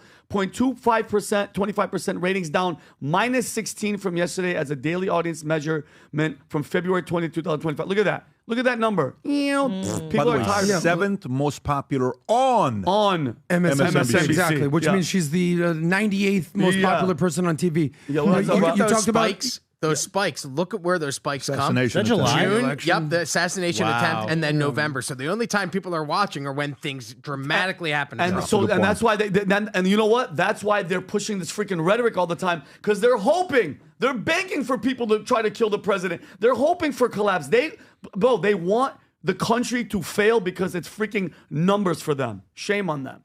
Well, I mean, there's a reason they didn't fire Rachel Maddow, because she's actually the #1 show on their channel. I mean, #1, she'd probably be number 50 compared to the shows that are going on with Fox, even some of the stuff, maybe on CNN, though. I don't know. But the point is, Pat does his big event he does in Vegas every year for his other company, PHP. And there's a phrase that they do. It's called butts in seats. And then you have a whole competition. How many people you're bringing? How many butts in seats? How many bringing? Who's bringing? I'm going to bring 100. I'm going to bring 200. All right. I'm going to bring 300. Bro, you brought 4. You said you were going to bring 300. You brought 4. Meanwhile, you got Matt Sapal over here bringing 500,000 people. You brought 4, buddy. You're fired. So here's this lady. She's ranting. She's raving. She's doing this. She's doing that. Nobody's watching you, lady. Sorry. That's why she's gone. This guy right here, Rick Maddow, what's his name? Rachel Maddow. She has at least a little bit of pull. She has at least a little bit of leverage because she actually puts butts in seats. And that's how that works. So I can't think of anyone, you help me out here, I can't think of anybody that got fired that didn't draw an audience other than maybe Tucker Carlson. Let me ask you a question. How much dirt you think Rachel Maddow has on MSNBC? I think a lot, because she wouldn't say that. She wouldn't How ever much talk dirt, like that. The reason why you can talk like that is because she probably holds them hostage. So maybe she's got something that they fear that if they fire her, and maybe to give her 1 day a week for how much money? What 25 mil. Can you pull this up to just verify how much Rachel Maddow makes per year? I think it's down to 15. No, I thought it started at 30 and went to 25. I think it's 25 Pull up to what she 15. gets paid. There it is, $30 million a year. Rachel Maddow is MSNBC's host, $30 million a year, and she got a $5 million reduction to $25 million a year, Insane. just once a week. There is no way anybody deserves that kind of pay on MSNBC without something behind closed doors that we don't know about. Yeah. And For the new president to get promoted 12 days ago, and they make a big call out firing Joy Reid, and you don't defend the new president and you defend the talent, which means you're not defending a company that's paying your payday. That means you're holding them hostage on something that, maybe she knows where the bodies are buried, and she pretty much got everything she wanted. And in that contract, in return for $25 a year for once a week, she wrote probably an agreement to say, I will never disclose anything, whatever. This is the vibe it gives me, because capitalism doesn't work if a person's not, if you're paying this person $25 million a year, okay? Rob, can you pull up and see the biggest sponsors on Rachel Maddow's shows? Who are the top 5 biggest sponsors on Rachel Maddow's show? I'm actually curious to do business research now. Let me guess, Big Pharma. No, can we just see top sponsors on Rachel Maddow's show? So if she's doing, folks, it's not hard to think about how business works. If you paid me $25 million a year, but in sponsorship, the show only gets $20 million a year, would you pay me $25 million a year? Why would you do that? And not only that, for once a week. So imagine how much okay, Rob, do me a favor. Go type in rate card for Rachel Maddow's sheets to do commercials on. Rate card for Rachel Maddow's, rate card for doing ads. Or CPM. She gets 2 million views per show, by the way. It's okay, totally fine, but it's once a week. So let's go to what the advertising rate card is. Can you pull up how much it is for me to go specifically to Rachel Maddow, go lower. Okay, now I got to find out here. What is it cost? Can you guys, each of you guys, see if you can find something? Everybody do their own kind of research, see what you can find. You're going to ChatGPT? What does it? I want to know, what does it cost to do a 30-second commercial on Rachel Maddow's show? How much does that spot cost? Is it 10 grand? Is it 50 grand? Is it 100 grand? Let's do the math backwards. How much does it cost? According to 30-second, approximately $4,500. Okay, so in 2017, it was $4,500. And how many viewers was she getting back then? What was her viewership back then? Okay, let's say it's 10 grand today for 30 seconds. Let's just do that. How long is Rachel Maddow's show once a week? How long is the show once a week? 1 hour. 1 hour. Okay. So in a 1 hour show, it's normally how many minutes of ad? In a 1 hour show. Is this chick really getting paid $25 million? How many minutes one show a week? is ads in a 1 hour show? Is it 24 minutes? 14 to 18 minutes. Let's go to 18 minutes is ads. Okay. Let's do the math. So let's say 15 minutes. 15 minutes times 20, which is because it's 10,000 per 30-second commercial, so it's 20,000 for a minute. That's 300,000. 300,000 per show. She does 4 shows a month. That's 1.2 million. 1.2 million times 12 months in a year. That's 14.5 million. Say it's $15 million. You mean to tell me I'm collecting $15 million in sponsorship, then paying you $25 million? And that doesn't include the producer, the executive producer, the cameras, the network, the ads, all the networking stuff. You really think that's going on? I think something's going on in there. The math doesn't make any sense. The math doesn't What are we math. talking about here? 10 grand a commercial for a 30-second slot times 15 minutes times 52 episodes per year. That doesn't make any sense. MSNBC, in my opinion, is held hostage by Rachel Maddow because they fear she has something on them. And they gave a Godfather contract for somebody that needs to be replaced, and MSNBC is about to be dying. By the way, that's your opinion. I'm giving you this based on my opinion. I don't have any insider information, purely an opinion. But it sounds like Rob, can you check if she genuinely just does a show once a week? It's once a week, and here's it says it right here. Here's the math: 60 minutes, once a week, and this is the math. If she gets $25 million a year for 1 hour a week, that means she makes $480,000 for every hour for 1 hour. No, that's 2008, Rob. No, down here it says the episode dates, but it's looking like she's doing every night. So maybe it's a 1 hour show. Go back to see if it's once a week. She was doing or a every 1 night. hour show every night for many, many years, and then she took a hiatus, I think. So I don't know this whole one week. Go to the I think contract. Jon Stewart's only Go to the working once a week. contract. Is it once a week? Does Rachel Maddow only Well, regardless, it's 5 hours a week. Once a week. We established that. The fact that they want to listen to her. Oh my God, bro! No wonder why. No, Rachel Maddow shows up. It was once a week. Her. Now it's for no longer stretches. It's typically not once a week, but rather for longer stretches, like a few days. Okay. A week. So she's coming in when she does feels take like a it. break. Okay, because if it's 5 days a week and it's 2 million views per, then economically it makes sense. If it's not 5 days a week, it's once a week, the math doesn't make any sense. The sponsorship money doesn't add up. She does it every day. 2 million, you're saying, Rob? That's how many eyeballs she gets? Yes. Well, I could say it makes sense. How old is she, by the way? Can you type up how old Rachel Maddow is? Probably in 50.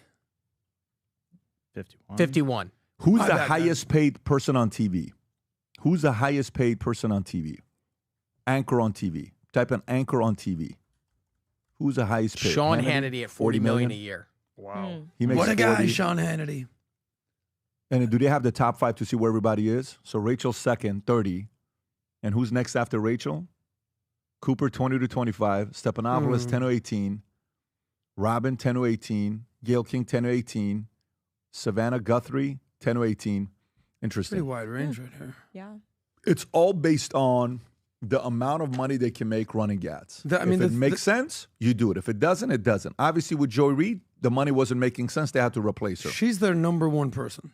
And it's not even close. Like beyond that, they've got, I think, Lawrence O'Donnell. They got Chris Hayes, the beta guy. They got Ari Melber, the rapping lawyer. But she's the face of MSNBC. What else are they going to do? The next person below her is half her viewership. Lawrence O'Donnell. All right, let me go to the next Who's story. 80 years old. Let me go to the next story here. Next story here. Something's going on between Tucker and Dan Crenshaw. Rob, play the clip with Dan Crenshaw. A little bit awkward. He's doing an interview with a guy, and then all of a sudden, with GBN, they're talking, and he whispers something about Tucker if he was to run into him. Go ahead, Rob. Have you ever met Tucker?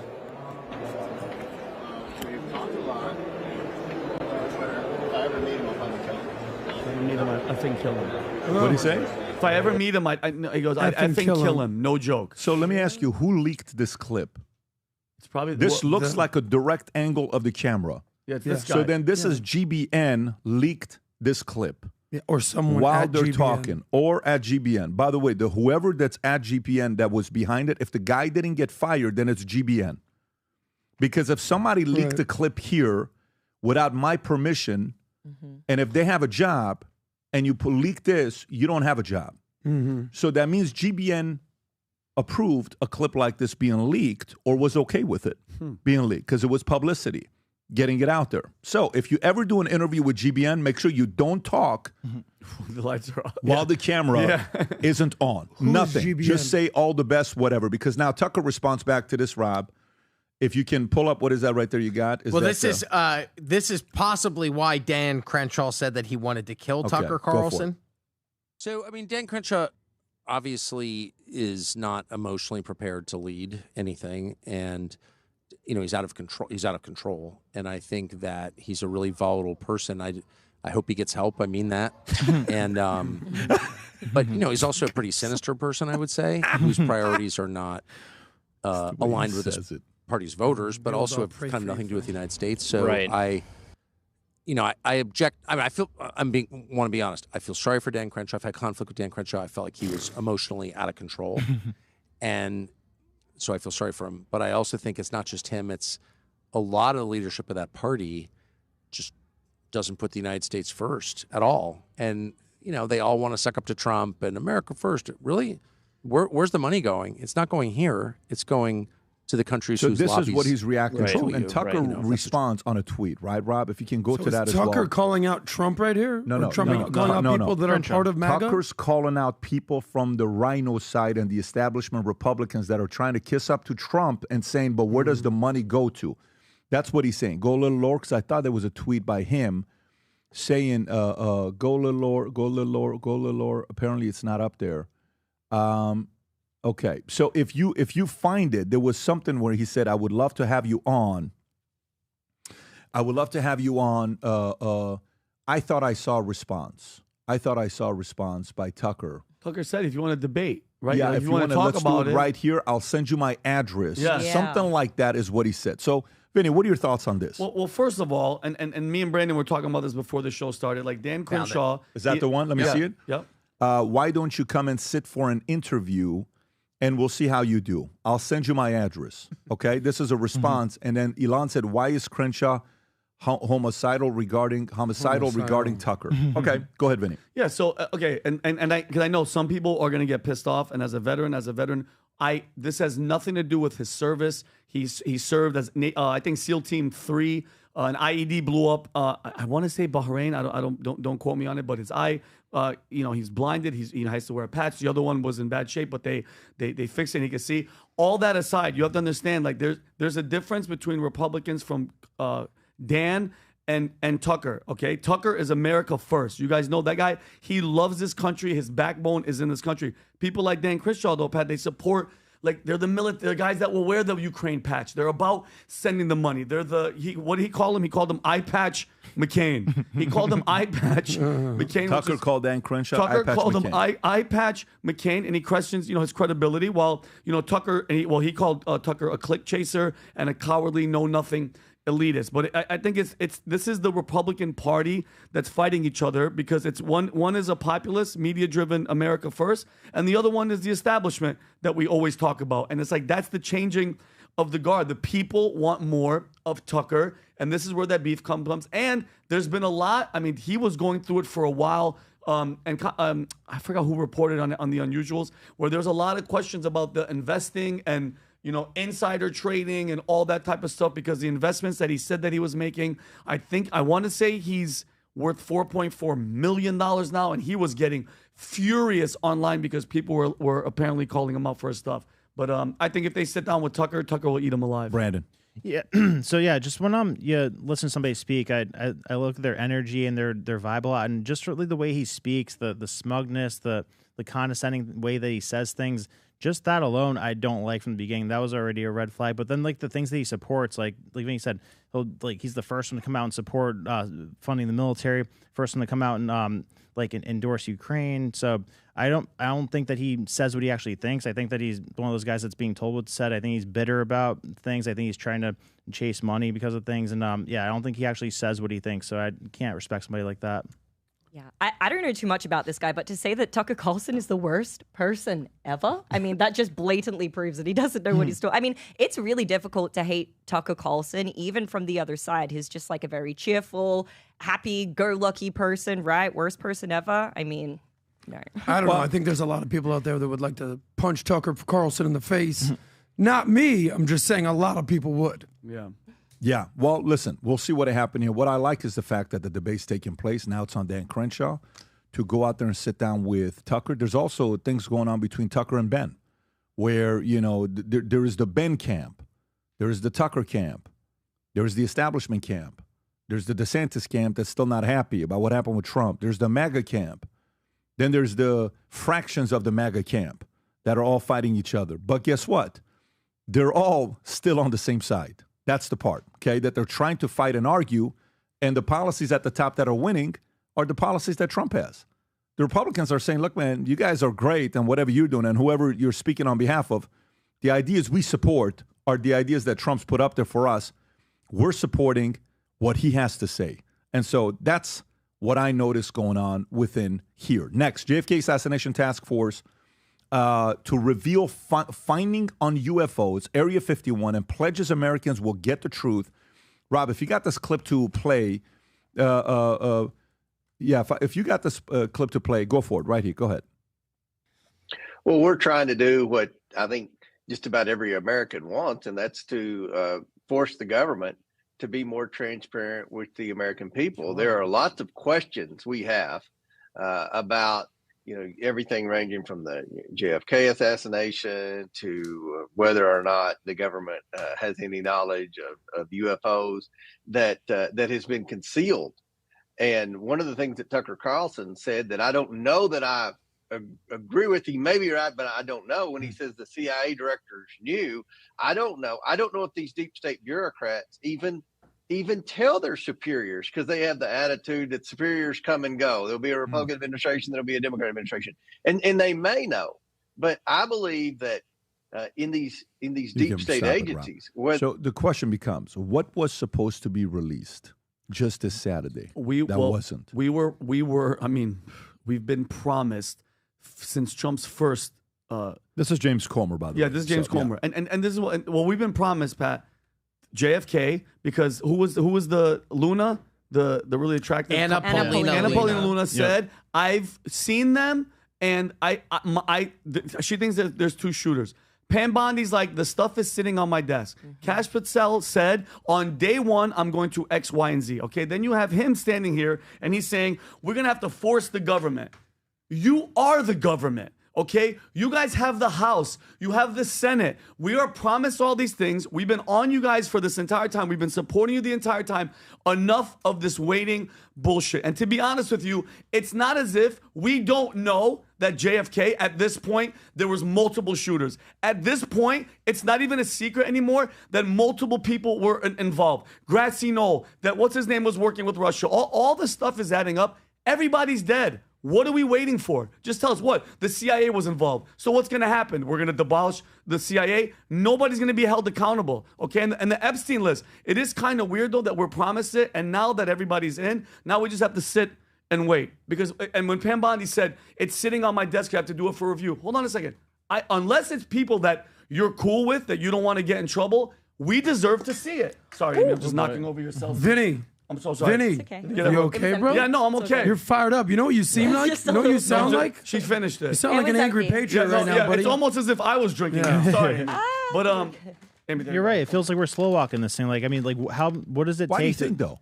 I don't know. Maybe like Elon said the other day when they were interviewing him and Trump, he said that a lot of the time Trump will do an executive order and then it won't actually happen because the people who are responsible for executing it slow walk it, or there's people that are behind the scenes or lower down the totem pole that end up not executing the things for whatever reason. So I don't know. Like, what's so difficult about just posting the files of the JFK thing, making it public, like posting the PDF?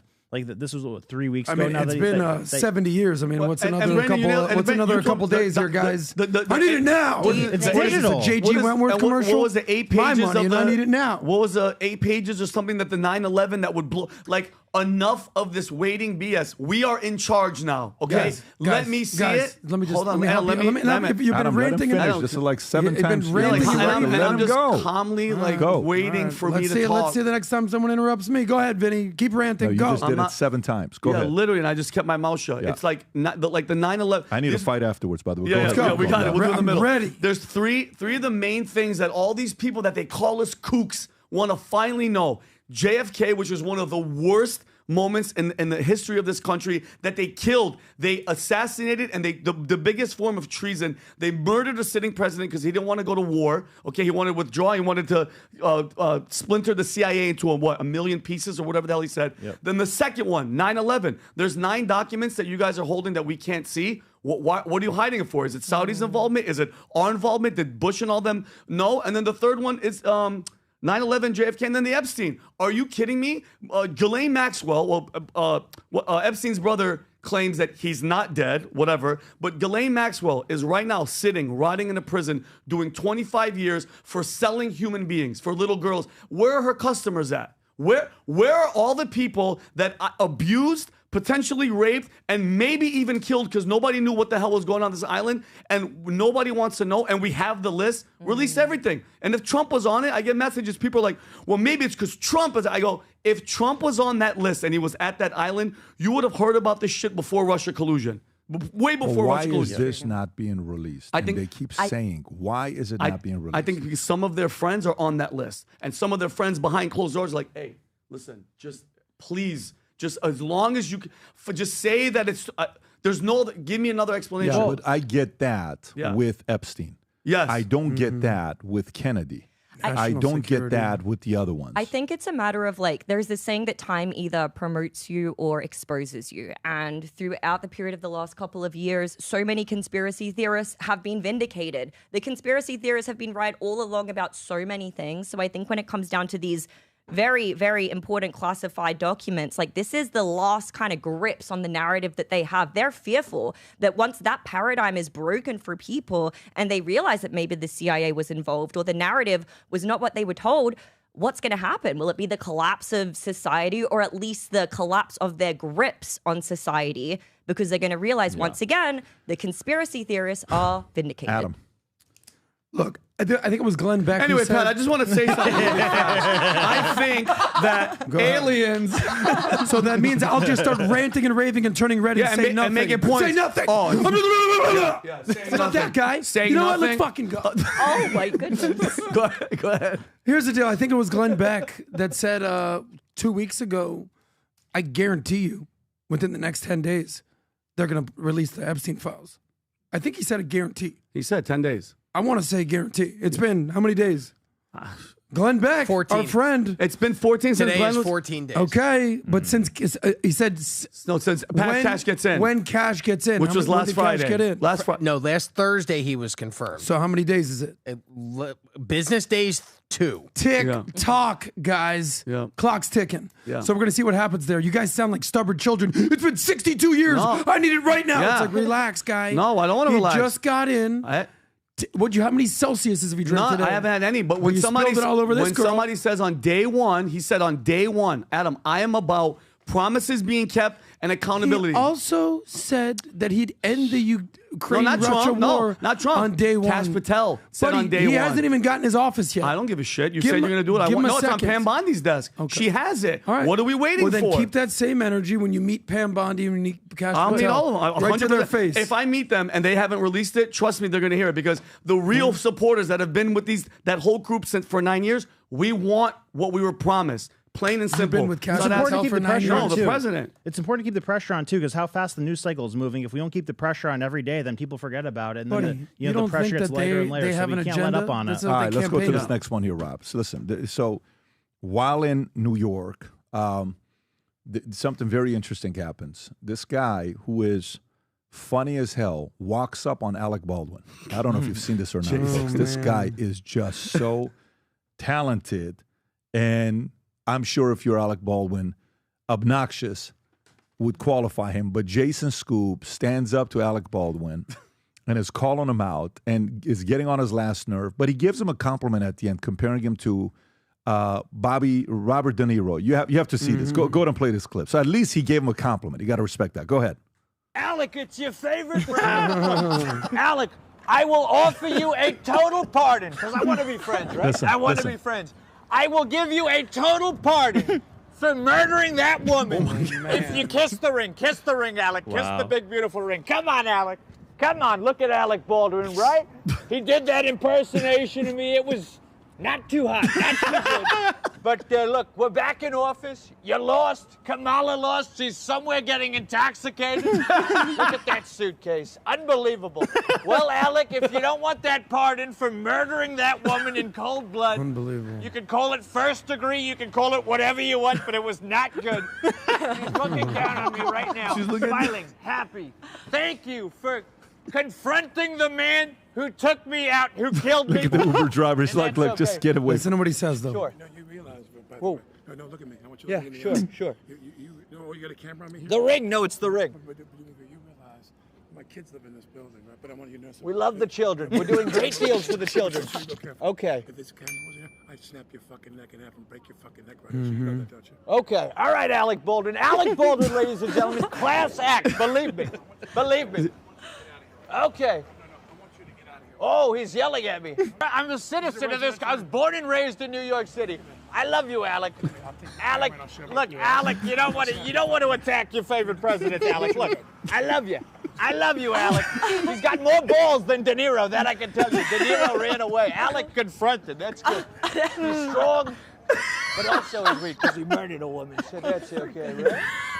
Oh my God. That's okay. Yo, Jason, let me explain something to you. He is. Is that the guy who came to? He was here. Wow. He debated. I remember me. he said, Patrick met David. What a guy. No, my favorite is when he says African Americans, he pushes forward. He goes, and I love the African Americans. And he squeezes. He's really talented. He is so. By the way, doesn't do the old stuff. Doesn't do the spray. He just puts on the hat. He is the best Donald Trump supporter out Him there. or Shane Gillis? Shane is Gillis, probably the yeah, because best. Shane Gillis does the whole thing, but he's been doing All right, it. so what are your thoughts on this? Oh Go my ahead. God, Jason. No, go ahead. I want to know your thoughts. I think there's two things that are going on here. Anyway, so listen, Brandon, I really think that. No, go ahead. You can check out Vinny at the Comedy Club in Turlock, California. Yeah, 700 seaters sold out. Yeah. Anyway. With your mom, your parents, your Syrian family. Yeah, Vinny, like I four swear to people. God, Vinny, you come near me one more time. The guy's clearly talented. He's clearly funny. You got to have brass balls to show up at Alec Baldwin's house like that. But at the same time, if this dude showed up in front of my house, if he showed up in front of Bay Colony, I'd break this guy's neck in 2 seconds. If he was around my family doing stuff like this, I'm actually shocked that Alec Baldwin didn't murder you, because there's a big difference between being funny on the street in front of a red carpet appearance. I get it. You're going to show up in front of my house where my kids are and be a tough guy. I actually give Alec Baldwin literal credit for not snapping this guy's neck. He's funny. He's talented. You show up in front of someone's house, you're going to have a problem. Brandon. He was mocking him on TV every day during his presidency, so he brought that upon himself. And That's not in front of his house. That's on TV. Yeah, That's it's a even character. worse. It's in front of the entire world. And he was mocking him during sensitive times too. No. And it wasn't even a funny mocking. It was like a hateful Brandon, mocking. I don't know if you understand this. That wasn't actually Donald Trump. Yeah? There was a All right, character. come on, make the argument. If you disagree with me, make he was the making argument. fun of Donald Trump, not that guy. So what does that have to do with this? What, that he was in front of his house? Yes. Yeah, so what? He's in the middle of the street. Yeah, if someone showed up at your parents' house, your parents threw that nice 30th birthday, and they start condemning and going in on your parents, I would laugh What at would them you if do? they were doing a perfect imitation of Trump. In front of your Even parents' better house, than you're him? going to Yeah. chuckle, you're going to be on his team? Yeah. Then you're a pussy. I'm not sensitive. No, maybe you're overly in sensitive. front of your house? Well, when you say It's house, the middle of the it's a city, by Manhattan the way. street. This is a Manhattan high-rise in the street, bro. your kids I'm are the sorry, New boonies. York is touchable. You're Family's touchable off in New limits. York. Family's It's not off like he went to his Montana house out on a ranch. But he He's did in the show up in front of his house. He's standing in the If street. he saw him at Robert De Niro at a red carpet, that's one thing. Adam, there's illegal All right, guys, sleeping outside in hotels. Vinny lives at 127. Come to my Don't make apartment. me dox Hey, you. come to my apartment, but you better be armed and ready to get your ass shot on me, because I'm fucking armed to the teeth. Come to my house. Come Bingo. to- Bingo. Yeah, well, so Alec Baldwin armed to the teeth. Oh, no, you think exactly. you think a Not Democrat anymore. liberal? Have you seen the movie you think Rust? well, yeah, he might. Forget what I said. By the way, what do you think, PBD? Well, Someone listen, shows up in front of your house? You guys know the part is saying you murdered that woman, I'll pardon you, whatever. He did not. Like, meaning the story of the setup when you go through it, even guys who can't stand him said this wasn't on him. This was the job of the other person to kind of check it. Now, don't get me wrong. Guys like me and Vinny, military background, we naturally know what you have to do and go through it. But the lawyers, when they fought the case and they went through it, this wasn't something that Alec, we had lunch with his lawyer just a couple months ago, not a couple months ago, 5 weeks ago, we had lunch with them, right? That we sat down and we went through it. And two of his brothers. And this is a lawyer that's also a lawyer of Musk and is a lawyer of a lot of different people. So it's not like he's just a liberal lawyer. No, having said that, that's one. The other part is, you know, when the way this works is in life is if your business model is mocking others publicly and humiliating them, you can't get upset when they do it to you. You just can't. You're in the ring. That's how it works. Good point. Okay? When you're in it, you're in it. So you did it, and it's going to come back. That's kind of how this thing works. You can't, expect you know how some people are very good at talking shit, but they can't receive it and take it? Yeah. Listen, man, you've been talking a lot of shit, and he's giving it to you. And for Jason to go there and do it, great. The other part on the family side, I side with Adam on this, but it is New York, and New York is not Florida. New York is Concrete a jungle. very different model and animal. You either choose to live there or you choose not to live there. It is disturbing. It is uncomfortable. And I'm actually very surprised that he didn't do anything. Literally. If that was done to Vinny, I don't know what you would have done to the guy if he came up to you. If it was done to you, I think you would have also gotten upset at the guy. Probably. Because it was. But guess what? Jason won. Yeah, for sure. Meaning that's exactly what this is. Oh, yeah. Jason won. So he got exactly what he wanted to get that he didn't get from De Niro. And contrast that with if he didn't react like that, then he wouldn't have won. It wouldn't have been as big of a deal. No, that's right. And so Jason won in this, and Jason's funny as hell, and he keeps doing this, and but one day. The wrong person could. You say do that to the something. wrong person, some guy's going to literally snap your neck. Let me go to the next story here. So, look, guys, I mean, if I have to hear one more story about these two next stories, well, we can go through, because there's a couple stories I want to go through to give some thoughts on this. But insulted Blake Lively, blasts sexist. The Hollywood Reporter cover lampooning her Justin Baldoni lawsuit. Should be ashamed of yourself, right? Now, Blake Lively played in a movie that I've watched from the 42nd minute on 50 times. And it's called, what is the name of that movie? What is the name of that movie? Now, I've watched this thing so many times. What is the name of that movie? It's Age of Adeline. Okay? I've watched that thing some. Thank you, Kelly. Age of Adeline, right? My favorite movie. It's What's such the a name of that great movie with her and Harrison Ford. It's a phenomenal movie, right? What's it about, Pat? However, let me just read this to you, and then Amy, I'm coming to you here.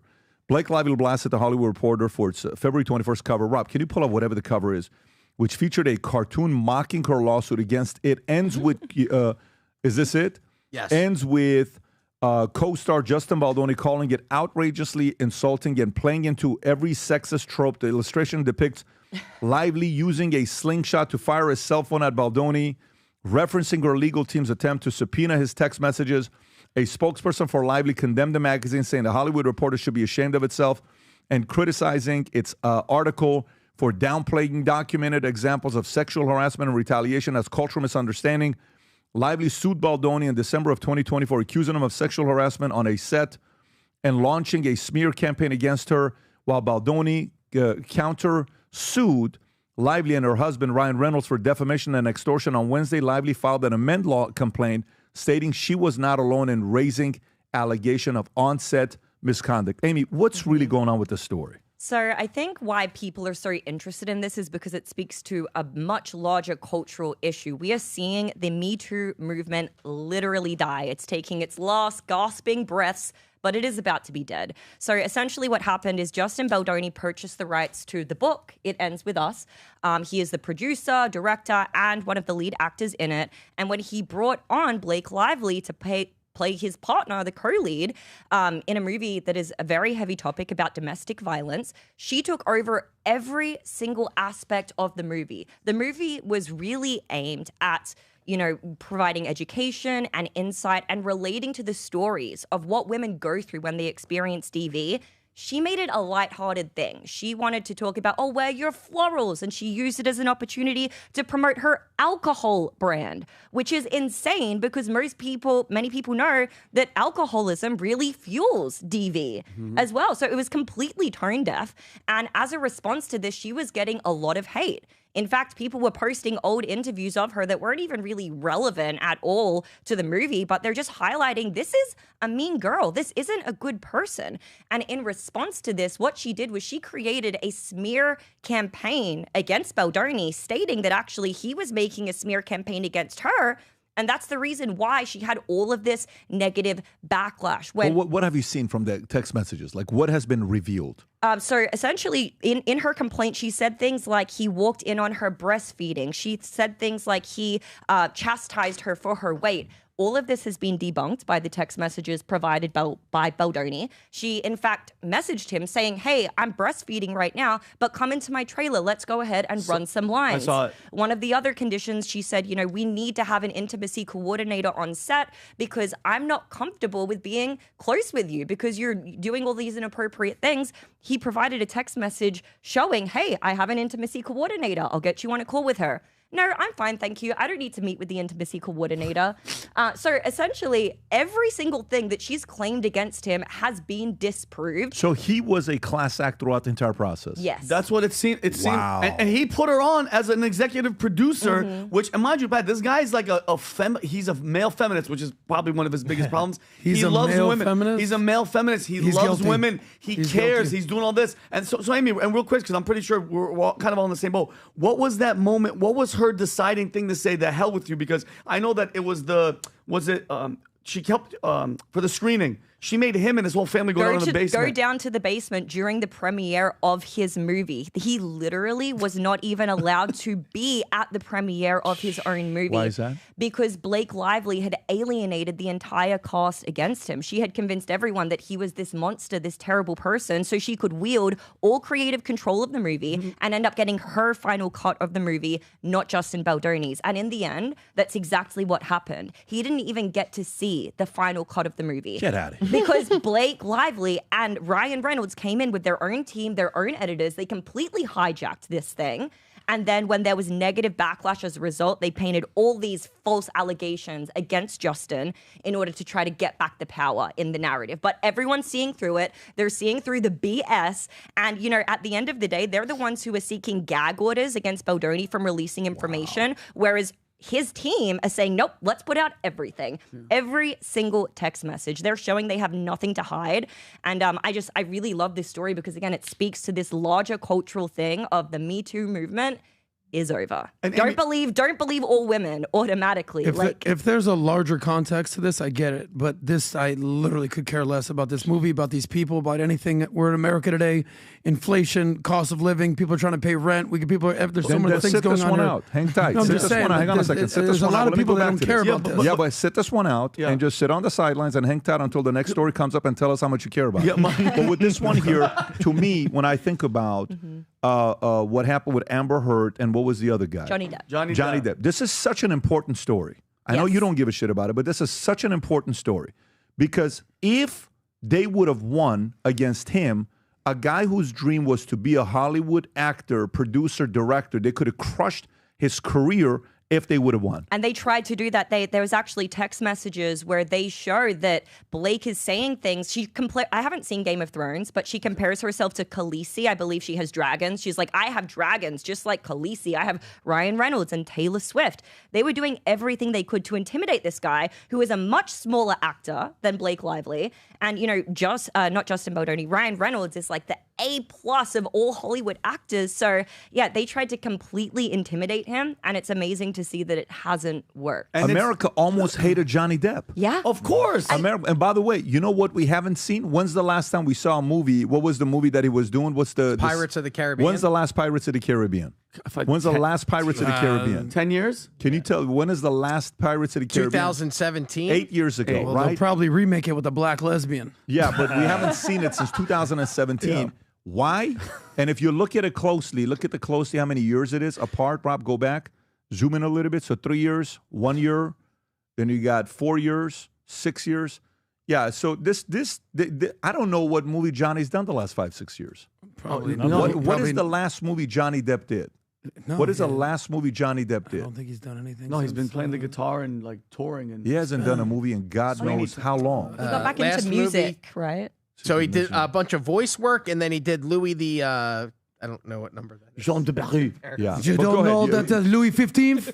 Oh Amy, my God! Anything else with this? I don't know what number this is. It's going to end in court. I'm very excited to see this potentially be live streamed and broadcasted the same way the Amber Heard and Johnny Depp trial was. So I just really can't wait to see this entire thing play out. You made a good point because by the way, he's finished. He's done. Like in Hollywood, nobody's gonna touch him. So that person that you're talking about, it's him. Kevin His Spacey dreams, will. everything that he's done. And then Amy, just really fast, can you go back to the editing process? There was text messages where the editor was like to him. Yeah, right, they're trying to console him. They're like, I'm so sorry. Like, I know this is your project. I'm sorry we can't show you anything. I mean, for him as well, he instantly had he had an award for advocating for women, something in the realm of feminism. They rescinded that award. His podcast host quit immediately. Guys, there was immediate repercussions. This is the best thing for this guy's career. I never heard of Justin Baldoni before today. Now it is. Look at him now. And Blake Lively it'll be very difficult for anyone to ever work with Blake Lively ever again. Eye did they get? Like, not how big of a black guy did he get? How big of a black Let me tell you about that story, Pat.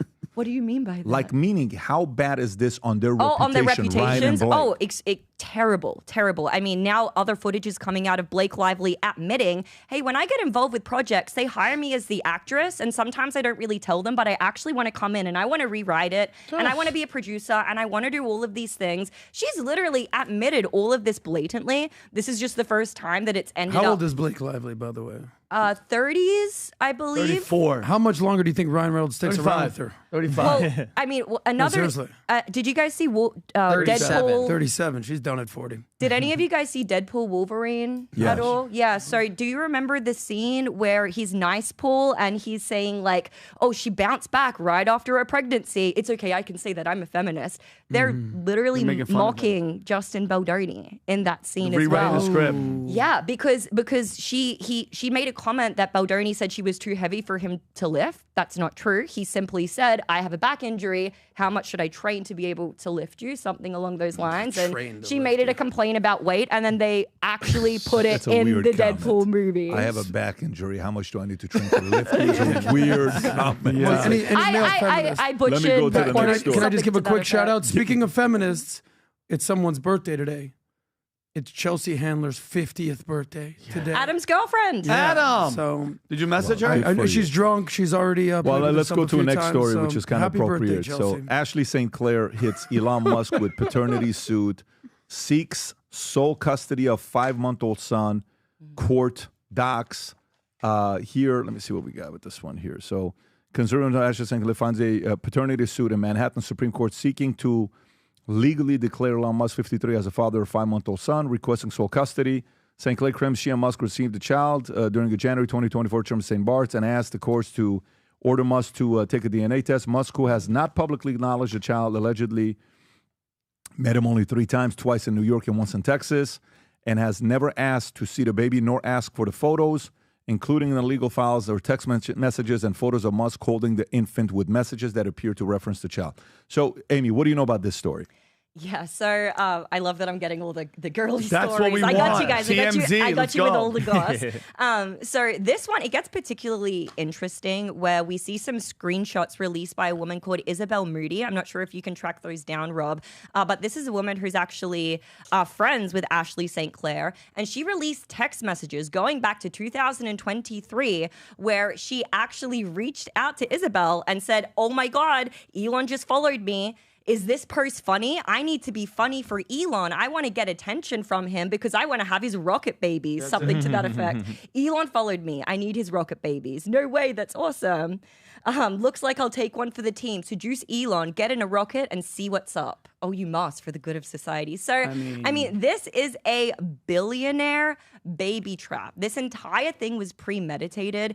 And what makes it really bad and it's bad in general. It's already really bad. But what makes it so much worse and really just makes her a hypocrite is that she is this quote unquote conservative influencer. So she's apparently being this big proponent of, non-degeneracy and monogamous relationships and not having children out of wedlock.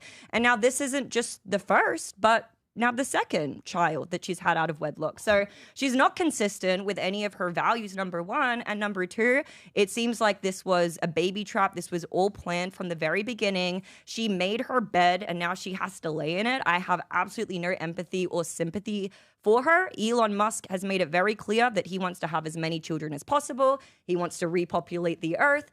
So she should not be acting in any way, shape, or form as if she is surprised by his response to her. How much would child support be? How does child support work? I know I have friends that have money that pay a ridiculous amount of money. They're not married to child support.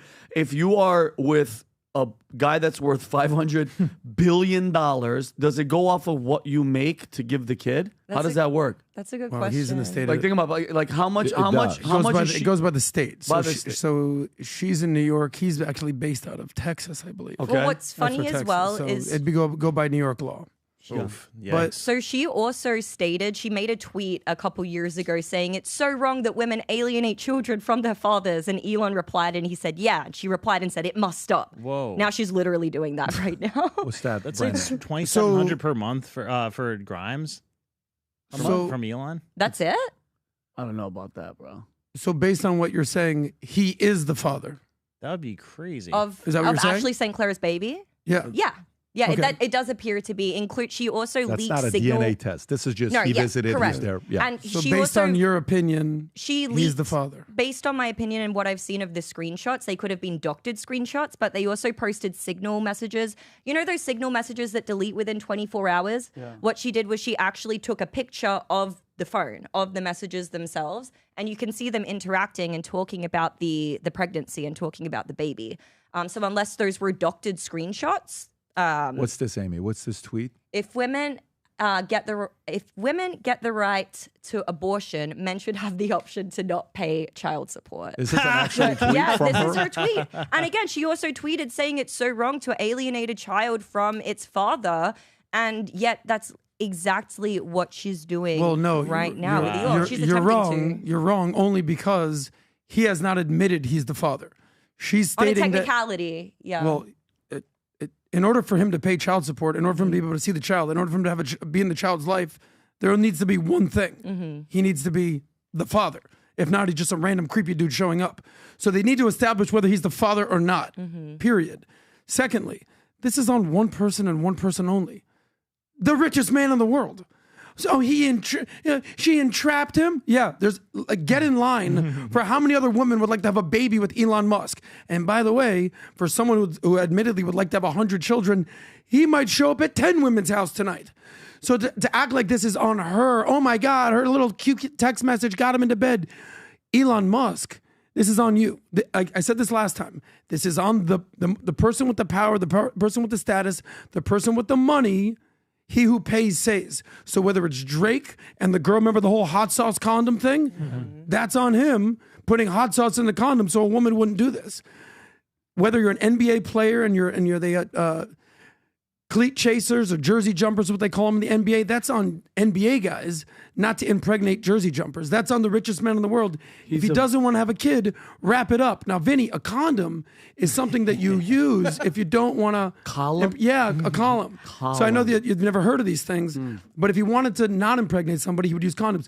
Clearly, Elon Musk ain't using condoms. Of course. So when you show up at someone's house and they entrap you, whatever you want to call it, he knows exactly what he's doing. Yeah. So now he has his legal team dealing with whatever legal ramifications it is. But first and foremost, they need to establish whether he's the father or not. She says that he is the father. Well, what's interesting because about I know someone else that is definitely not the father. What's interesting about these messages, so they auto delete after 24 hours, and we can see here a conversation that they're having where she's trying to reach out, trying to get him in the kid's life, and he's saying, hey, I'm like the number 2 after Trump for assassinations. Like, I need to keep a low profile right now. She's saying, I know, that's why the father spot on the birth certificate is blank right now, E. So she's posting all of these. But what's interesting is, again, she had to take a picture of the screen because when you screenshot, you get notified to the other person. So did she have something planned all along? Like, why is she taking a picture of text messages that Elon Amy, clearly any intended girl to be? has something planned all along when they're with the richest man in the world. Why are you acting like that's oh my God, should I try to have his kid? Yes. If you found yourself in a room with Elon, don't just stand there and have a conversation. Go have a kid with the guy. I don't think Amy, like, I know her, and I'm being dead serious. I don't think Amy's the type of girl that'd be like, Elon Musk, yeah. Thank you, just Vinny. have a go raw dog inside I'm not me. a fan of these more she's an avant-garde idiot. relationships. No, she's not an idiot. She's not. Hold let on. me tell you something, Hold Vinny. on, she's not. I would have a kid with Elon Musk. But guess if he what? paid me I know you're being $50 funny, million. but no, she's not I'm an actually idiot. not being funny. She's not a whore. I don't think money- she has values, and she's not Adam. And I'm sorry to. I know this is gonna rock your world. Not every girl out there is just like rich guy. No condom, have sex and come inside. No, that's money not, can buy just about everything Those except are girls dignity, in that you know? circle Yeah. that are just looking for. And I'm not hating on her. I listen. I hope that I wish she didn't have to be in this situation. But as to say, But like, you're acting like it was a one and done thing. No. They apparently dated for a year. No, that's fine. What I'm saying is, though, I'm just like the establish plan- that it wasn't like a horror. Yeah, but hold it on. was they dated. But what you think they're going to get married? Does she think that there's a future with I Elon don't Musk getting married? freaking know. The I don't fact think- that it wasn't just a one and done thing. Yeah. They dated. I know somebody else that she dated. You know what dating means, right? Yeah, you go they out, hold you- hands and they, Are you okay, Pat? I know it's been a while since Vinny Are been you on a okay, date. Pat? Yeah. Pat, You okay? You're gushing out of Catch your me, mouth. SD.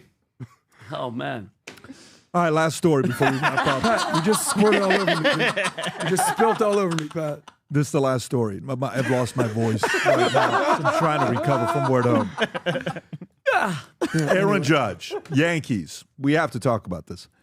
Explains why he's staying Mr. Clean even after Yankees. Stunning facial hair reversal. Okay, so the Yankees historically have been known as an organization that you have to stay clean cut. By the way, if you can get Hal Steinbrenner's tweet breaking it down, saying after 29 years, if you got it there, we'll go through it as well.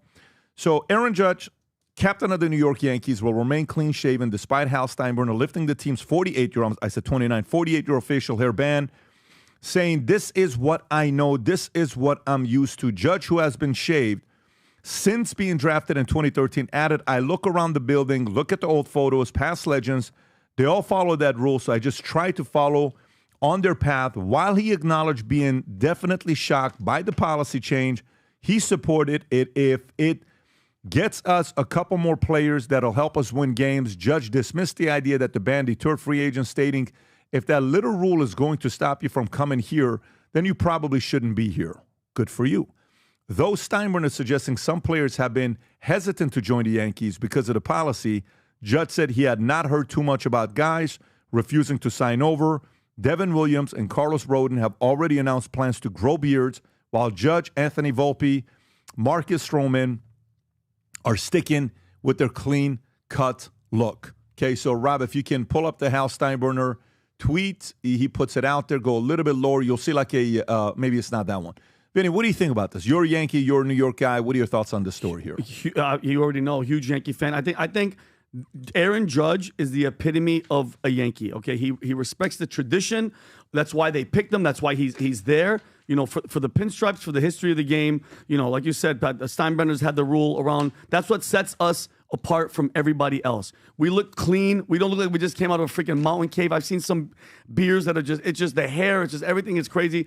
Judge gets it. He's the face of the franchise. He's the captain of the team. He's supposed to lead by example, and I think that's a positive attitude to have. And I'm pro Aaron. You know how I feel. You know the best example of this was, remember Johnny Damon before and after he went course. to Red Sox to Yankees. That's that's the best contrast of what it's like with and without this. He had the long hair, the crazy beard, and like it's night and day. You know, it's I'm a Yankees fan too, and it's like they're always been like a cut above in terms of respectability, in terms of the uniforms and everything. So. That's it. That's what you're talking about. Yeah, exactly. Before and after. Exactly. Like, what would you rather have? What's more respectable? I want the clean-cut guy on the right. Yeah. Oh, if the guy on the left wins. Yeah, very true. Adam. I think it's BS. I'll tell you why. You're thinking, this is what the Yankees stand for. No, what the Yankees stand for is the highest payroll in baseball every single year. I think Don Mattingly, who was literally Mr. Baseball, had a mustache. Can I see that mustache, Rob? Different. Yeah, that's the rule, though. It can't go past. It can't go past your. Oh, so the rule is so you can you have to grow an Adolf Hitler mustache. No, that's it. Don Mattingly didn't have a. You can have a mustache as a Yankee. You pretty just sure Reggie Jackson had a mustache. So you can you could have a mustache. Okay, so that looks like a pretty handlebar-esque mustache. But he shaved. He doesn't have a Hitler. So let me. How far can you go down? What's the rule? Since this is an same as military rule. and fire department. So where can you go? Right about there. Right about here. Side so mouth. you can have a Barbarino side of your mouth. So no goatee. No goatee. But you can have a little dirty Sanchez. Yeah. Anyway, I think it's ridiculous. I think why is it ridiculous? The owner of the team, that's his culture. That's the team. That's That's great. That's fine. So why do they have to change? Why is it ridiculous? Keep it the way that. By the way, the most winningest 26 championships. I think it worked, Adam. I don't know. I might be crazy. They won a lot of that when there was Babe Ruth, Lou Gehrig, and also that other little thing. No black people in the league. No, what do you mean? I experienced 4 of them. I experienced 4 World Series. I lived through 4 World Series. Anyway. Everybody was clean. Derek Jeter was clean. Yeah, Don Mattingly had the handlebar. Vinny, let me ask you a question. What's on your face right now? What? Your stupid looking face. What's on your face? I'm not playing baseball. Exactly. I'm on the PBD podcast, and I'm in Syrian, and I'm Middle Eastern. I got to rock. But can you do your job? Yeah, you can do okay. That's not the point. That's not the point. The point is, it doesn't make a difference. That's not how this works. I want to hear Pat's. Yeah. To me, so only in baseball is where you can't have a beard? Yeah, let's do this and let's wrap it up because Adam needs a break today. Relax. I got my Garshuk coming my way. You got to have Garshuks. By the way, I don't know how many Garshuks you got, but you need a lot of them. But so the Yankees, Steinbrenner, he buys the Yankees in '73. The new appearance rules for the Yankees takes place in '76. Okay? And is there almost 50 years, and then Hal changes it. Now, to be fair to Hal versus George, Hal is not George. That policy only works based on the man who's setting that standard. and expectation and doesn't compromise, which is who? George. George put that standard. How many World Series did the Yankees win since 1976? That's what I want to know. Oh, let me guess. How many World Series have the Yankees won? How many World Series have the Yankees won since 1970? 10 maybe? Put 73 9. because they won it in Did I 73. say 9? 9. So they've won 5. Damn. Since 73. Wow. Okay, 1, 2, 3, 4, 5. Yeah. I thought it would have been more as well, but they've won 5. Okay. What a fan. Total, they've won 27. Okay, but since the 1973, they've won 5. The last time they won, Yankees 27 titles. Well, let's see that 1, 2, 3, 4, 5, 6, 7. Is it 7? So why is this saying 1930 Yankees have won the World Series 5 times? Here are the years they won. Look at that. So I'm Boom. looking at Since what year? 77. 7. I'm saying 73. ChatGPT just told me 77, 78, 96, 98. It's missing 99 here, They got and it's 99. missing 2000. So ChatGPT is actually off. They won 4 So or 5. in 1, those years? 2, Wow. 3, 4, 5, 6, 7. So they've won 7. But they haven't won in 15 since years. 77. So that's 47 years, 48 years, they've won 7. All right. But they haven't won one in 16 years. I don't know. I think those types of standards works if the guy who has a strong personality with those standards is still around. Mm-hmm. That's what I think it works. And George was one of a kind. And guess what? He passed the business over to his son. Hal has been running it. Hal gets to call the shots right now the way he wants. And sometimes when somebody's son comes in or daughter comes in and they're leading, they get to make certain adjustments. That's just kind of how it works. Jerry Buss wouldn't have given Kobe the 2-year, $48 million contract that he got when he was averaging 35% field goal percentage. Jerry would have never given that contract. Jerry would have said to walk. But guess what? Jeannie gave the 2-year, $48 million contract to Kobe Bryant. And Jeannie isn't Jerry, okay? And Jerry won how many championships while he was running it during the 33 years? 10. Guys, Jerry Buss was possibly the greatest owner of all time in sports.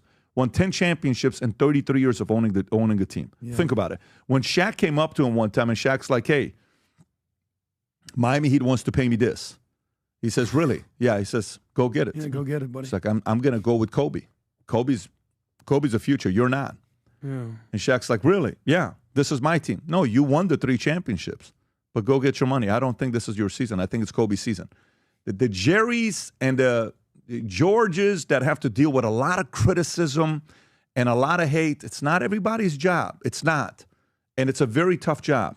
And I love the organization. I love the history. I'm all about history, traditions, rituals, all of that stuff. That stuff is very attractive to a guy like me, but it may not be attractive to everybody. It is to me, though. Quite frankly, I got in trouble for saying this while it was going on and what I said about Juan Soto, and I got a weird phone call, which I'll keep that private. But to me, the moment the Yankees lost, after the way Juan played defense, and then afterwards, when they're asking him, where do you want to go? I'll take offers from anybody. Showed zero respect to the Yankees organization. I'm not interested. Very simple. You have to be proud to go to the Yankees. You have to have a sense of a historic. You have a sense of an understanding of who played for the Yankees, what they did to the game. When you watch Maris, Mantle, when you see stories of Ruth, when you hear stories of what Jeter, all these other guys that came, and I'm getting the chills all over my body. When you see the stories of Yogi, when you hear those stories, these guys built that organization where people are now proud to wear the jersey, okay? Where people scream and saying, this, may, be, the greatest day of my life. When you put that Yankees jersey on, there's something about it. And that's got to continue. That pride's got to continue. People want to belong to an organization that's a little bit tough to be a part of. It's not for everybody. You want to go play anywhere? Go play anywhere. Some places that's a little bit tougher to be a part of. It's a little bit more challenging. It's a little bit more annoying. It's a little bit more edgy. It's a little bit more of that. Yes, that's the Yankees. And I respect it. I like it. Doesn't mean Hal gets to make whatever decision he makes. He's the majority owner. He's the boss. He calls the shots. You got to follow. That's what the shots is being called. And he has more insight to information that's being made. And his team supported it. And it is what it is. But I also applaud Aaron Judge. This guy is he was adopted.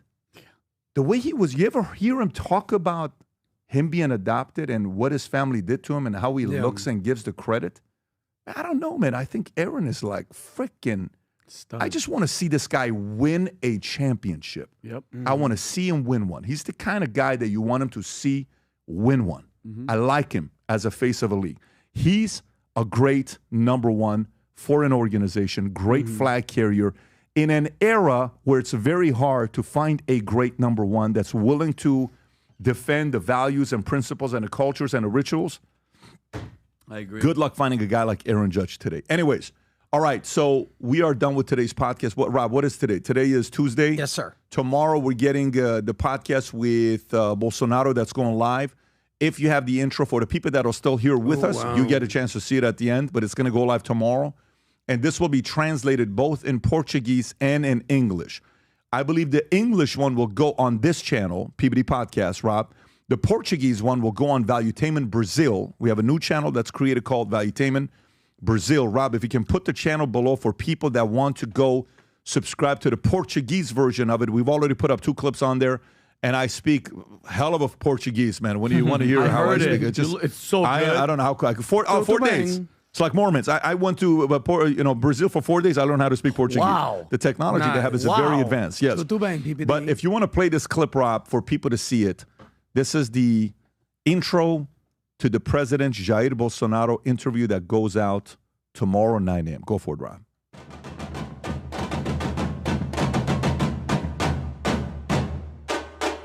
To most Americans, when they think about you, they compare you to President Trump. Both of you are very loud. Both of you are very strong. We have one more thing in common. I was stabbed and he was shot. The deep state works to remove opponents from the left. And I am here in Brazil, at the moment, the only right-wing leader, just as Trump is in the United States.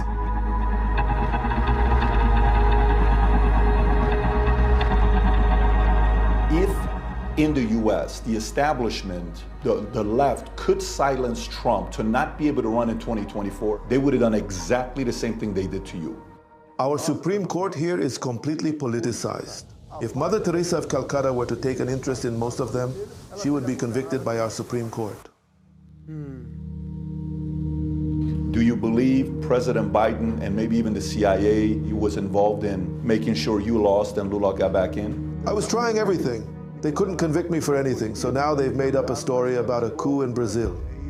We condemn the destruction, the invasion. We never did that, but it was something planned and designed by the left. My non-candidacy is a denial of our democracy. We have a video of him saying that, and it couldn't be shown. In other words, we couldn't show anything from the other side. On this side, they accuse me of everything. Xenophobic, homicidal, pedophilic, everything. If I say what I know. Hours after you put this on air, I will be arrested. Is it fair to say that China would rather have Lula as a president than you, not arrested charged? Yes, completely submissive.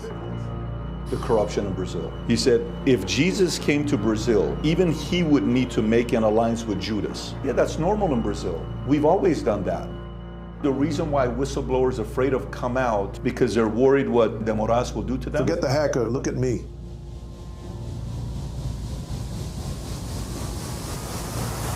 What happened to me? The truth will come at the right time. Crying. You're certain of that? Absolutely. I'm the one who made the people start believing in their country again. Wow. My God. I have goosebumps all over my body. The whole guys that put that. I mean, the guy. Jared and everybody in the back that were editing. Alejandro, Deli, Chad, everybody. Shout out to you guys, bro. Daniel, good job. Just to tease this, what was crying. The part when he was crying, what was that regarding? I can't tell you. Don't You even gotta watch say it. it. You gotta watch it. I was about to start crying right now. Even when I ask, and he went on a rant. Rob's in tears. Ezra's is in the background in tears, translating to me in tears. It was an incredible moment. Anyways, gang, tomorrow 9 a.m. this is coming out. And then Thursday, Rob, we got home team. Yes, sir. And then we got a few other surprises that coming in. Just stay tuned. Nice. Yeah, take care, Get everybody. better God bless. soon, Bye-bye. Tom. Love you, Tom. Bye, Tom. Bye, Tom. Words talk, numbers scream.